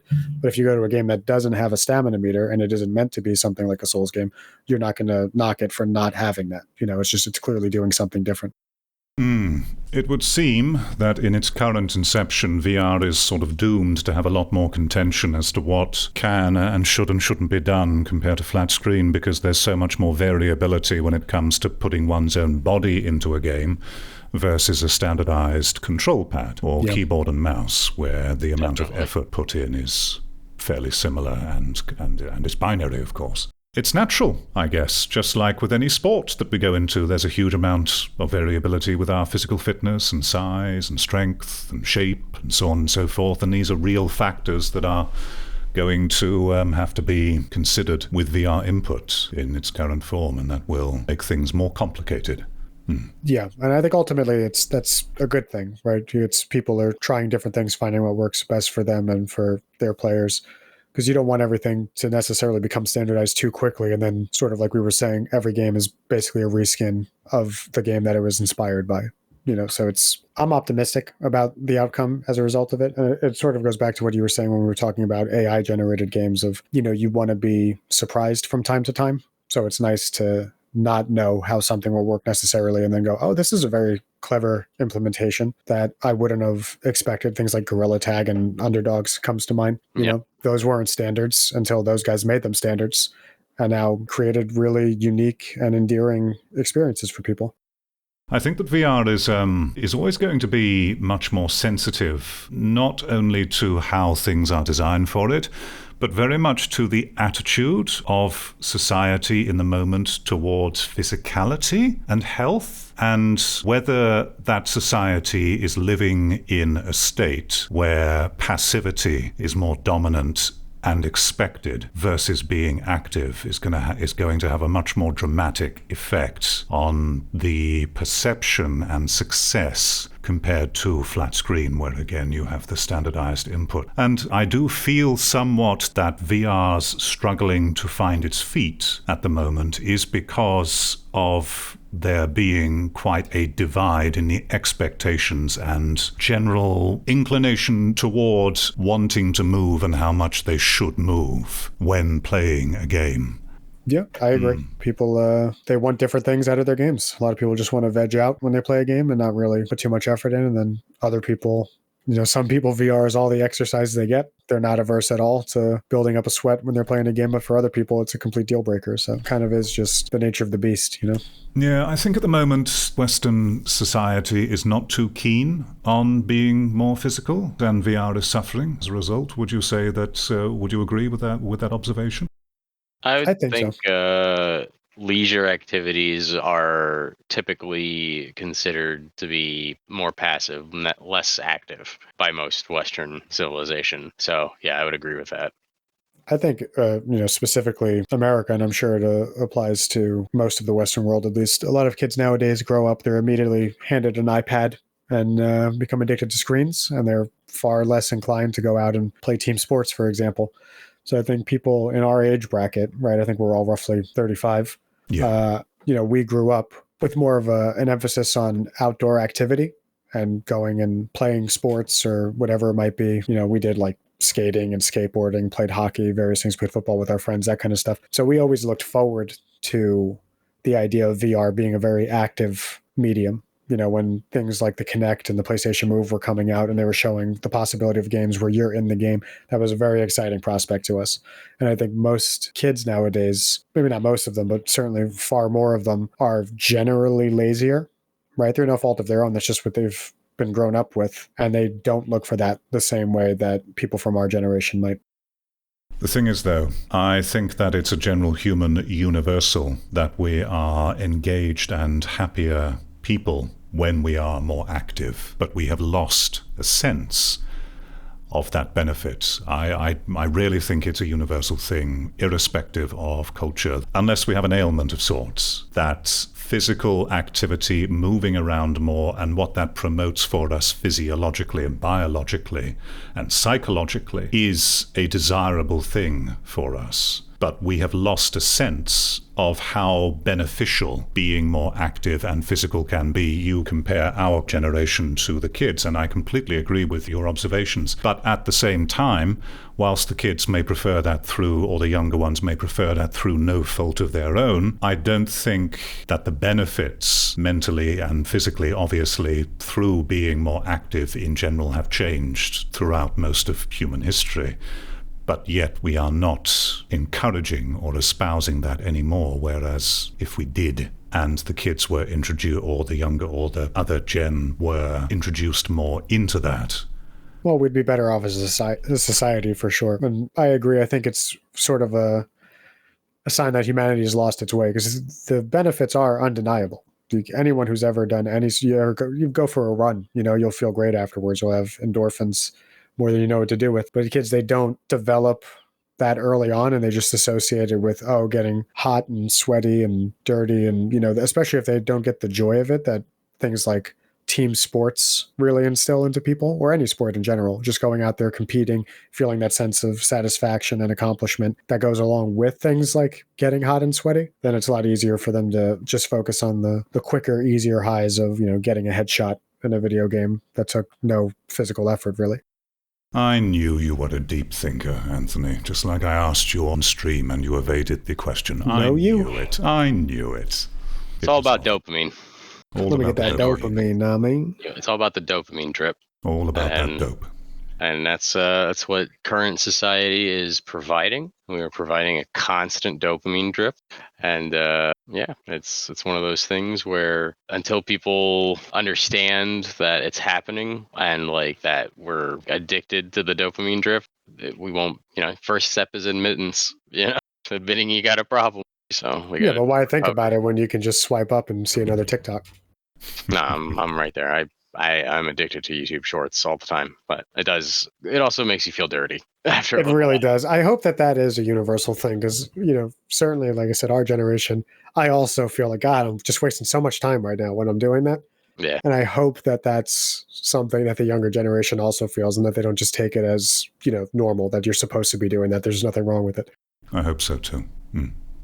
And that's why I always feel insecure when I suggest things like in my How VR shooter should play, where I talk about having to gesture the weapon to mimic as if you were sprinting in real life. When I suggest things like that, I'm thinking primarily about the physical engagement and bridging of the gap between you and the avatar that would cause, that would engage on a level that we're speaking about now through the use of that extra bit of physical activity. Because on paper, and even describing the idea of having to gesture, swaying a rifle back and forth to activate a sprint in a VR game sounds annoying and tedious and cumbersome, and sure, it can be when you look at it on a surface level, but I genuinely think that doing that gesture to activate the result in a VR world not only increases the immersion, but it also will trigger that subconscious part of how physicality affects us to really enhance the experience in a way that would catch the player off guard, and they would not realize it until forced to actually do it. Especially the younger gen, maybe we would be able to comprehend it, but they would not get it until forced to engage with it for a little while, assuming it's intuitively and well done. And that's really the angle that I'm coming from with some of the suggestions that I make for VR that are more physically oriented. Yeah, I could sort of take it or leave it with the swing thing. Like, if a game has it, I'm all for it. Right now, I'm happy to use it. If it doesn't have it, that's also fine, because it can sometimes add a bit of jank to it. And it's really sort of like a half measure, which I feel like VR is sort of unfortunately in a situation where those are required a lot. It'll be great if eventually we all have omnidirectional treadmills, and to sprint, you actually sprint, right? And then you don't have to sort of mime anything or have this disconnect. And then you'll get both benefits out of it. But currently, if people don't want to take that half measure, I'm fine with it. And if they do want to put it, great, Yeah. Do either of you have any plans on making anything else? Or, of course, if you don't wish to say, then don't. But, any plans for any other games or anything similar to NG or anything at all? Yes and no. We're working on something outside of VR right now. Just to pay the bills a bit. Yeah, we haven't made much money in VR, unfortunately, which Shocker. is fine, but also I'd like to have a little bit more money. So we never actually made or completed a game outside of VR, so might as well give that a shot. But I do plan to come back to it. I've got a couple of ideas for some VR games, not exactly like Vengeful Rites, but some like medieval fantasy stuff, multiplayer I'd like to do. So hopefully. I think the social aspect of VR is something that could be tapped into much more. It's so much more profound and impactful and meaningful to engage in something with other people in VR, I find. I'm not talking about things like VR chat, I mean in a proper game, something that could be tapped into more beyond Just the sort of body shallow language is shooter huge. thing. Absolutely. I really do think that games like Walkabout do an incredible job of making it feel like you're just hanging out with your buddies. It really creates that same sense. You get the same vibe that you would if you were really there in person with them. I think Bocce Time does the same thing. Hashtag Bocce Time, pick up Bocce Time, available on Quest and Steam. It was such a subtle plug. Very well done. Plug? There was a plug? What now? What? Huh? I think I've pretty much covered everything I wanted to ask about Vengeful. There was something I wanted to circle back to, just out of pure curiosity. You mentioned that leaning was something that you really struggled to do. What is the issue with leaning in VR exactly? It's borderline impossible to separate the player's feet from their head correctly, to know where their feet are planted when they're bending over something. You could do approximations, but generally it doesn't work super well. I'm sure you've seen in a lot of VR games or experienced it yourself. When you lean over, your whole lower body follows your head, and it's really tough to do that. So what we ended up doing was just, like I said, putting Special collision. separate collision for other items than the player for certain things. Like if we have an object on a table, the collider for the table is actually much thinner and really just sort of the center of the table for the player. So you can get over there and naturally bend over it the way you think you would. But your collider is still underneath your head. It's just we're accommodating that. Intuitively, you would you want to stop at the edge of an object and then lean over it to grab something in most cases. But in VR, if you were to do that and the thing had proper collision on it, when you leaned over, it would push your character back, kind of. So it would be a kind of like a jarring experience. Or you would fall. You would fall forward. That was our main thing for it. I think it was we had that ladder section in the house right where you first start, where you say climb upstairs.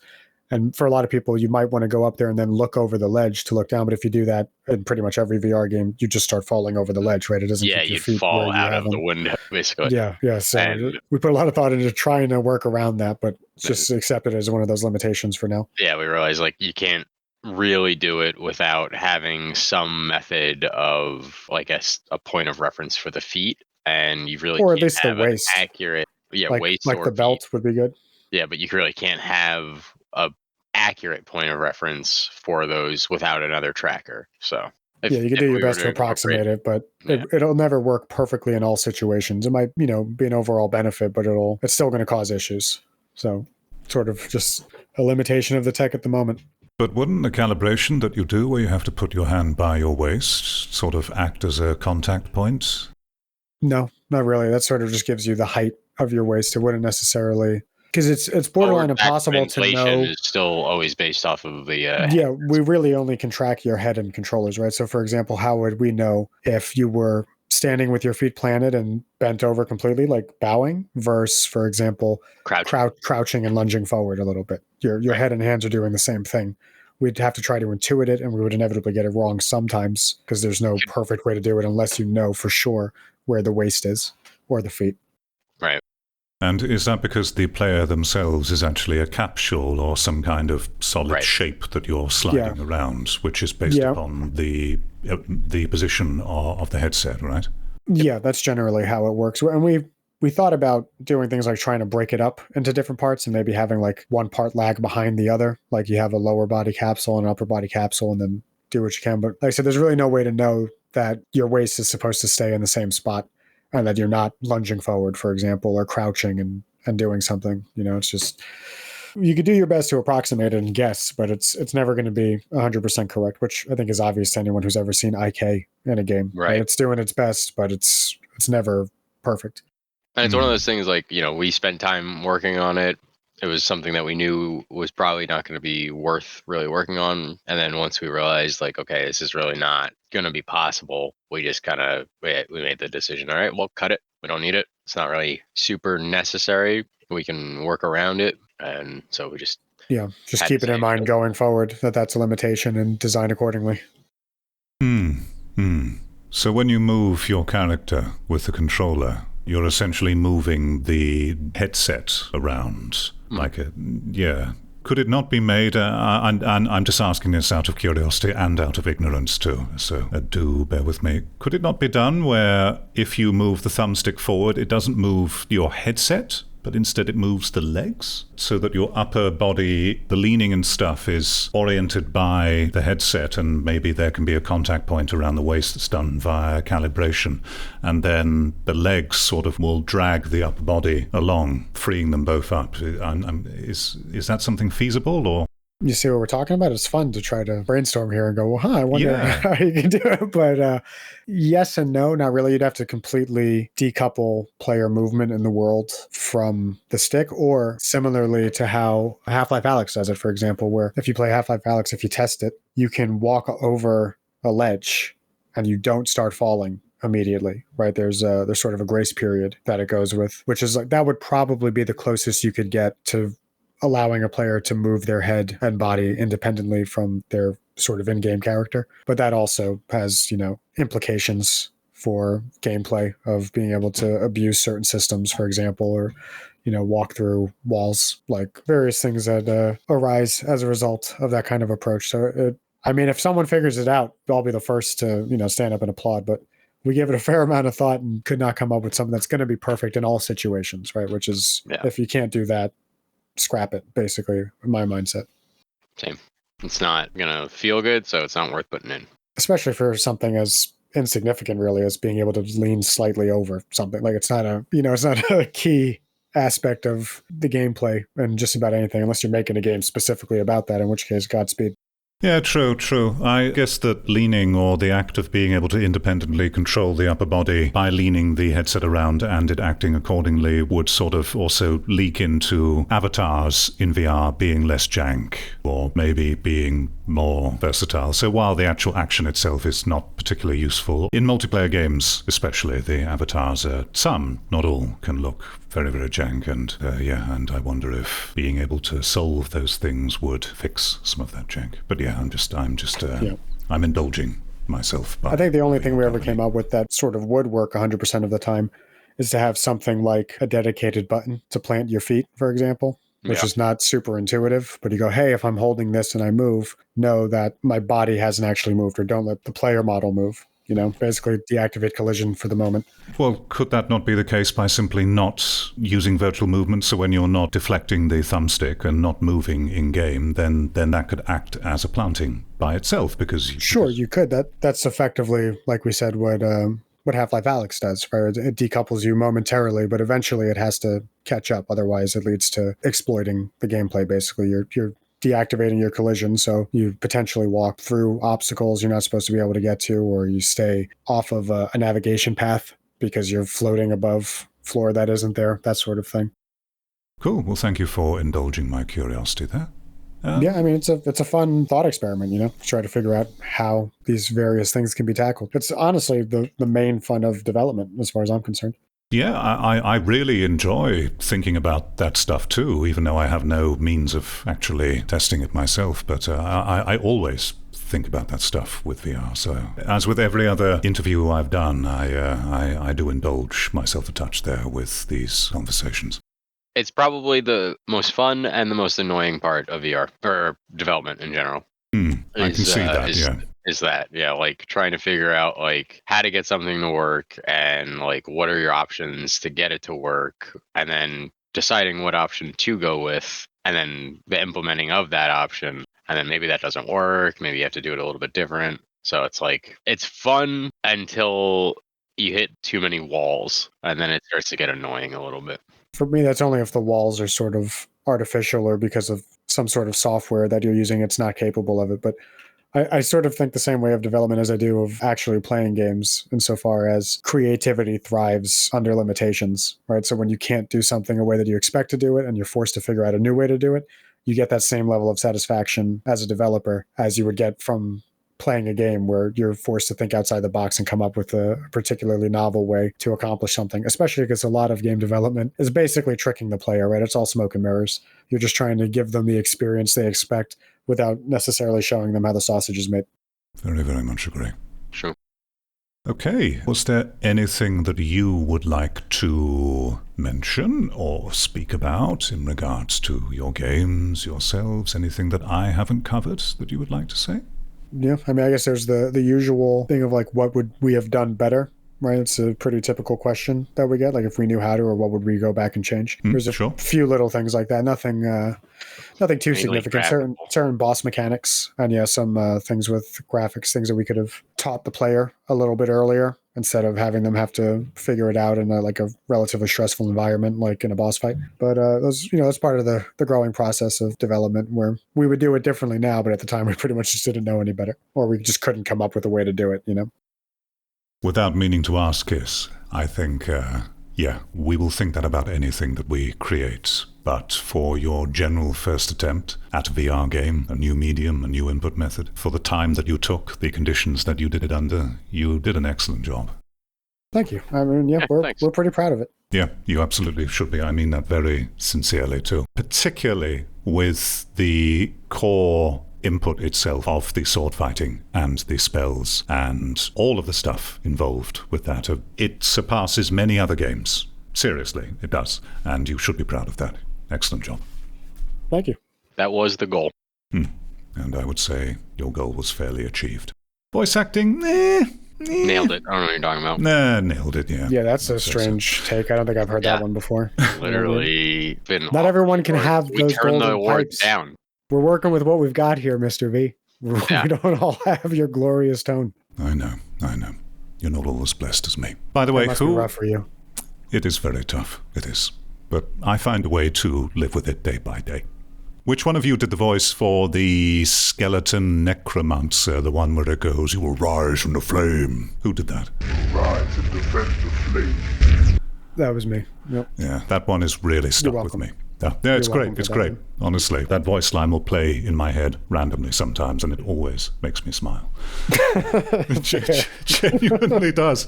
When I said during the live stream that how charmed I was by some of the aspects, particularly the voice acting, I meant it very much, and it has stuck with me. So again, for anyone who is listening to this, there of course will be probably footage from my live stream playing in the background, or I'll go and record some new footage. We'll see. Do not be fooled by the sometimes simple, by the sometimes simple, sometimes crude presentation of a few aspects of the visuals. The actual core foundation of what's going on here is far more. As Mike said, do not judge this book by its cover. You will likely get much more out of this than you would think, for sure. It's also a very long game by VR standards. It is. The only one I know of longer is, for a campaign anyway, is Asgard's Wrath. Both of them, I think. I'm not sure how long the second one is. I'd say Vertigo 2 is either matching yours or perhaps beats it by a couple of hours. Oh, yeah, fair. There's a few of them now, but it's still up there. I never played Asgard's Wrath. Is it worthwhile? Game. It's pretty good. It's like the combat's kind of similar to ours in a lot of ways, but then does certain things in ways that I wouldn't like. Certain things you might like, for example, they have more active parrying where you have to actually swing through the enemy's weapon as they're attacking you, but it also leads to issues where it doesn't register correctly and it gets annoying, and but the only thing I don't like about it, considering their budget.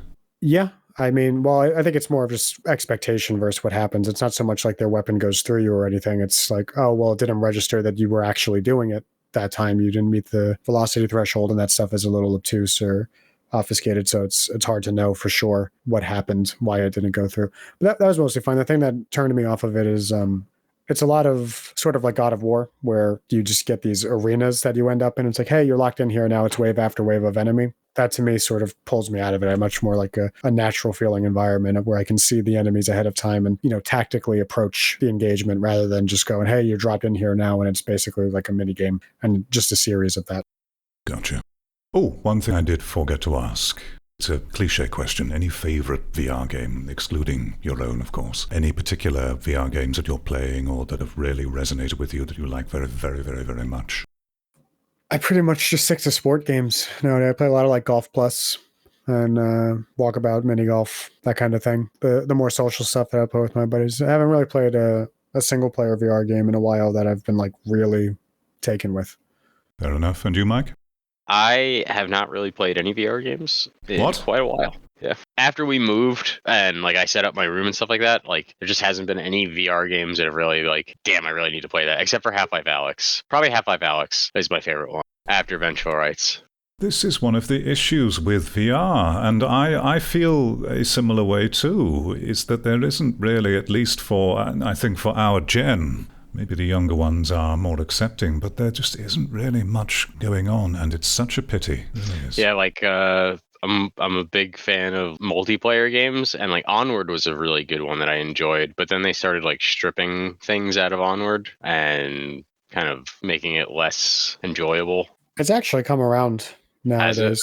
Yeah, I feel like it went downhill for quite a while there, and they brought it back. I started playing it, I don't know, 6 months ago or so. Got back into it with some friends, and it had a handful, like a laundry list of issues that I was like, man, if they would just address these, 6 or 7 things, this would be a phenomenal experience. And legitimately, like 2 weeks later, they patched all of those things that had been in there for years. And I was like, that's pretty amazing. That's nice. And it's back to being pretty good. Maybe I'll give it a shot again. But yeah, Onward was one that I really enjoyed. Half-Life Alyx was a really good one. But other than those, like, yeah, like Asgard Wrath has like interest me, like spiked my interest, but it also just, I didn't really see enough of it for it to spike my interest, like it wasn't really anything that I saw in like the trailers or anything like that I was like, oh, I gotta play that game. It's tough too, seeing a game that started off as a PC VR exclusive go to Quest, and then it's like, it's nice because there's certain polished things that come with it, and it's obviously accessible to a much larger audience, but there's a very noticeable drop in quality from what the first one was, and that hurts. It hurts a bit to see. Yeah. I'm the same as you, Mike. I'm big into the multiplayer games. I very much enjoy engaging with other people, and VR. There's so much that could be done there, which sadly I don't feel really is being done. And I like to play shooters, but pretty much all of the VR shooters, Onward is, it's okay, but all of the others, they're very flat screen in their design, I feel. They just zip around at inhuman speeds, ignoring gravity, and magazines teleport into weapons, and That's part of the reason Onward was one of the better ones. It tried to keep it much more realistic, like proper movement speeds, for example, and a lot more tactical, less arcadey, it seemed like.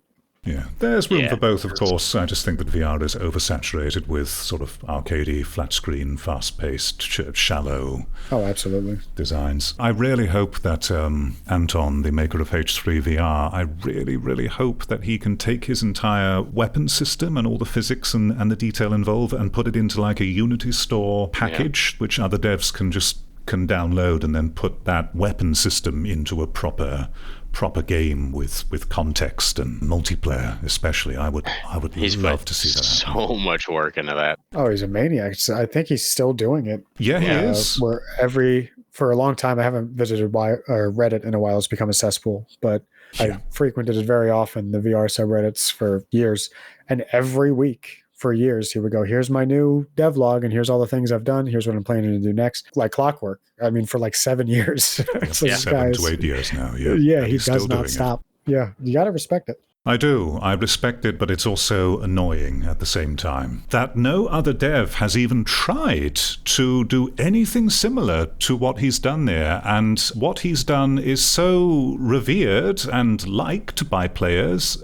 It's really puzzling to me. There's so many things about the VR ecosystem that is head-scratching for me, and what hasn't been tried or explored more or iterated on more. It's Very strange. That one in particular doesn't really puzzle me at all. I think that comes down to his game is a single player game that's not competitive. So it's fine if you struggle to get a magazine into a weapon, for example. But when you're in a situation where people are shooting at you and you're dying as a result of it, people will bitch and moan about that. So devs play it safe and they do whatever's going to lead to the least amount of frustration, because if your player base dies, your game dies. So they don't want to drive anyone away for any reason. What do you think, Mike? 100%, yeah. Like in any kind of single player game, you can do as much like attention to detail and hard to master mechanics, but the second you get it in a multiplayer environment, if it's not streamlined and intuitive, then people are just gonna whine like little babies and game bad because I'm bad. Like Yeah, specifically competitive games. With a co-op thing, it might not be so bad, but whenever you lose because of something that you feel is unintuitive or janky, which is what those mechanics lend themselves to, unfortunately, then people will complain and then they'll go slam the game and say it's terrible. They'll leave negative reviews, go on Reddit, and it really hurts the potential of the player base, I think. Some polish is definitely needed for the gun interactions in H3, for sure, undeniably so. I don't know, it just, it seems wrong. It seems wrong and bad that those kind of players who would whine in such a way, who are close-minded and unwilling to try and adapt to new things, have such power and stifling force on what should be a very, very creative and emerging medium. Imagine if that attitude prevailed from the leap from 2D to 3D input in gaming, then why is it being accepted for VR? Why are they having such an effect on VR? And yet for the leap from 2D to 3D, that wasn't the case. I don't know. I think it's just because it's, one, making games is more expensive now than it's ever been before. And VR is a very small market. So you kind of can't afford to exclude people. Eventually, if it gets to a point where it's ubiquitous and everyone's playing VR games, you could make it as hardcore as you want. And you'll, hopefully be able to find enough people who agree with that mentality and love that sort of niche play. But otherwise, you're basically forced at the moment to try to make things as generally acceptable as possible with the least amount of friction. Yeah.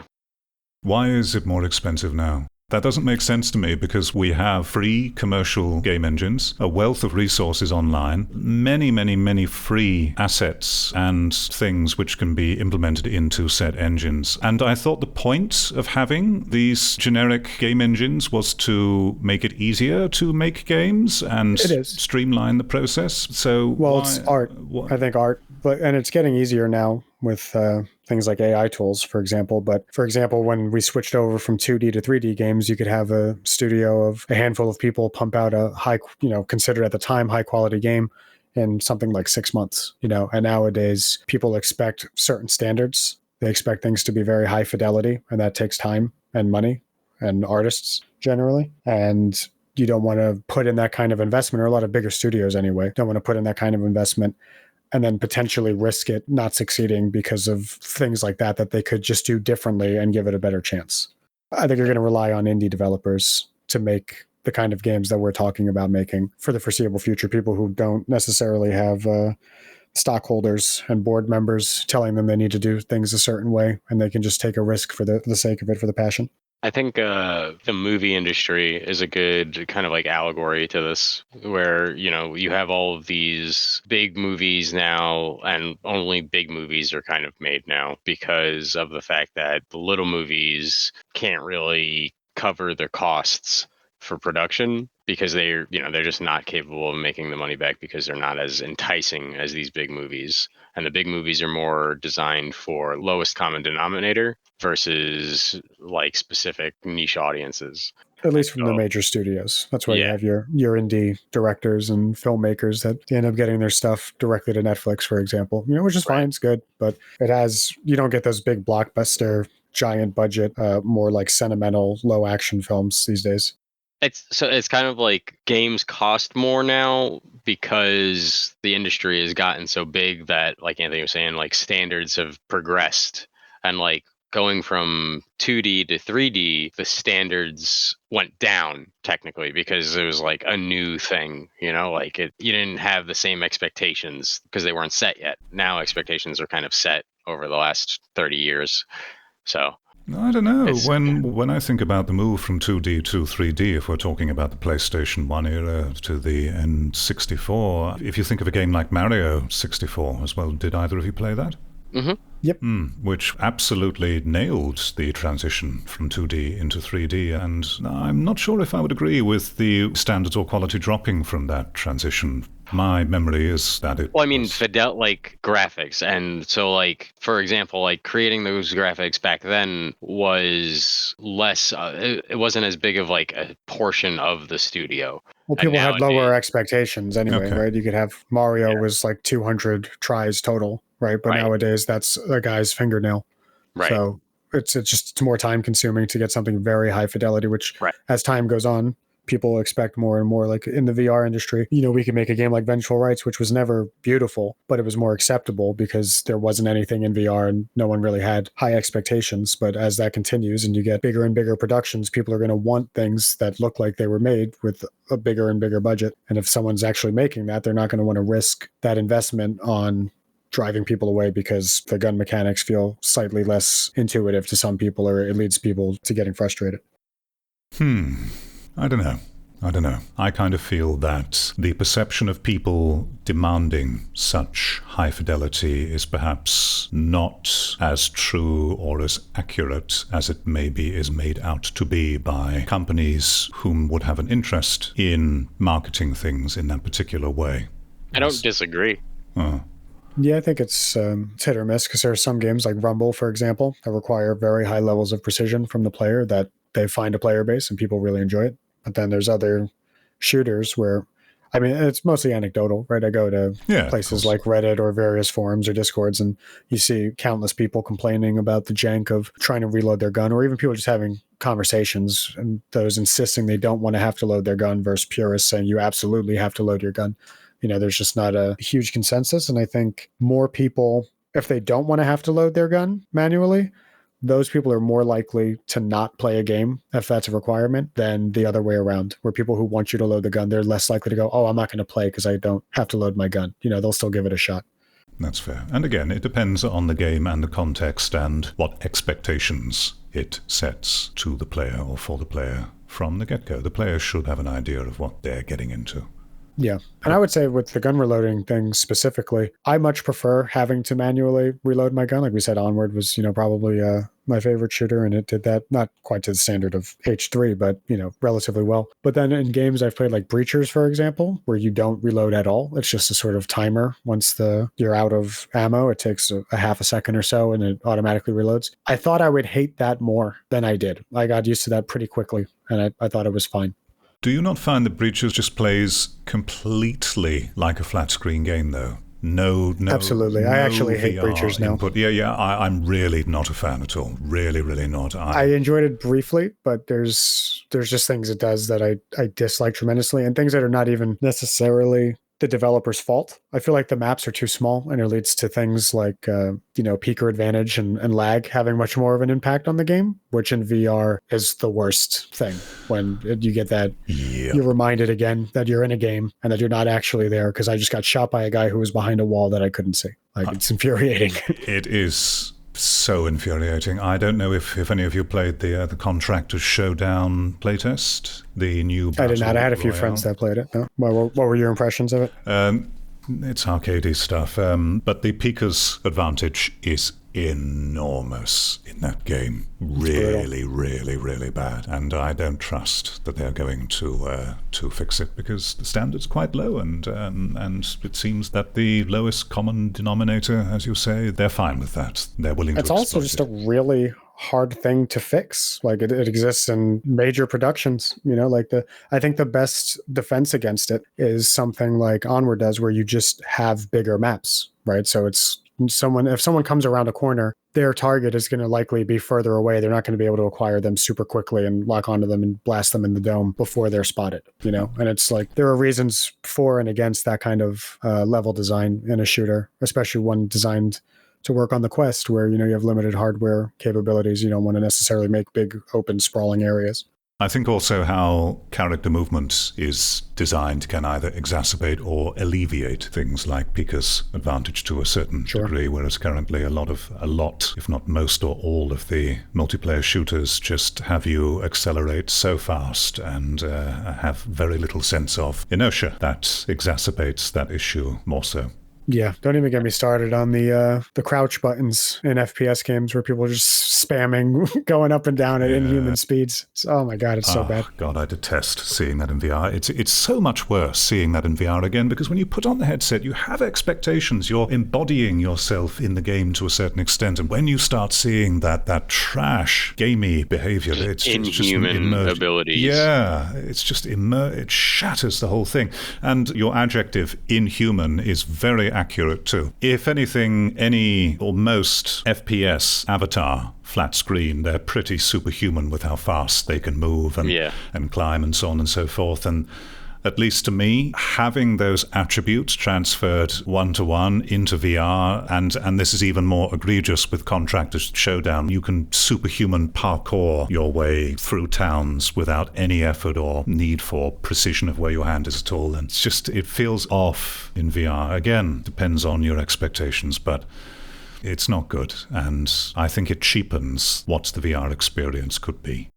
It's also harder to adapt to as a player on the opposing side, right? Like if someone's crouching in a non-VR game, you barely move your wrists to adapt to it, right? Whereas in a VR game, depending on how close they are, you're moving a significant portion of your body trying to raise and lower your gun in time, and it's tough. Yep. Yeah.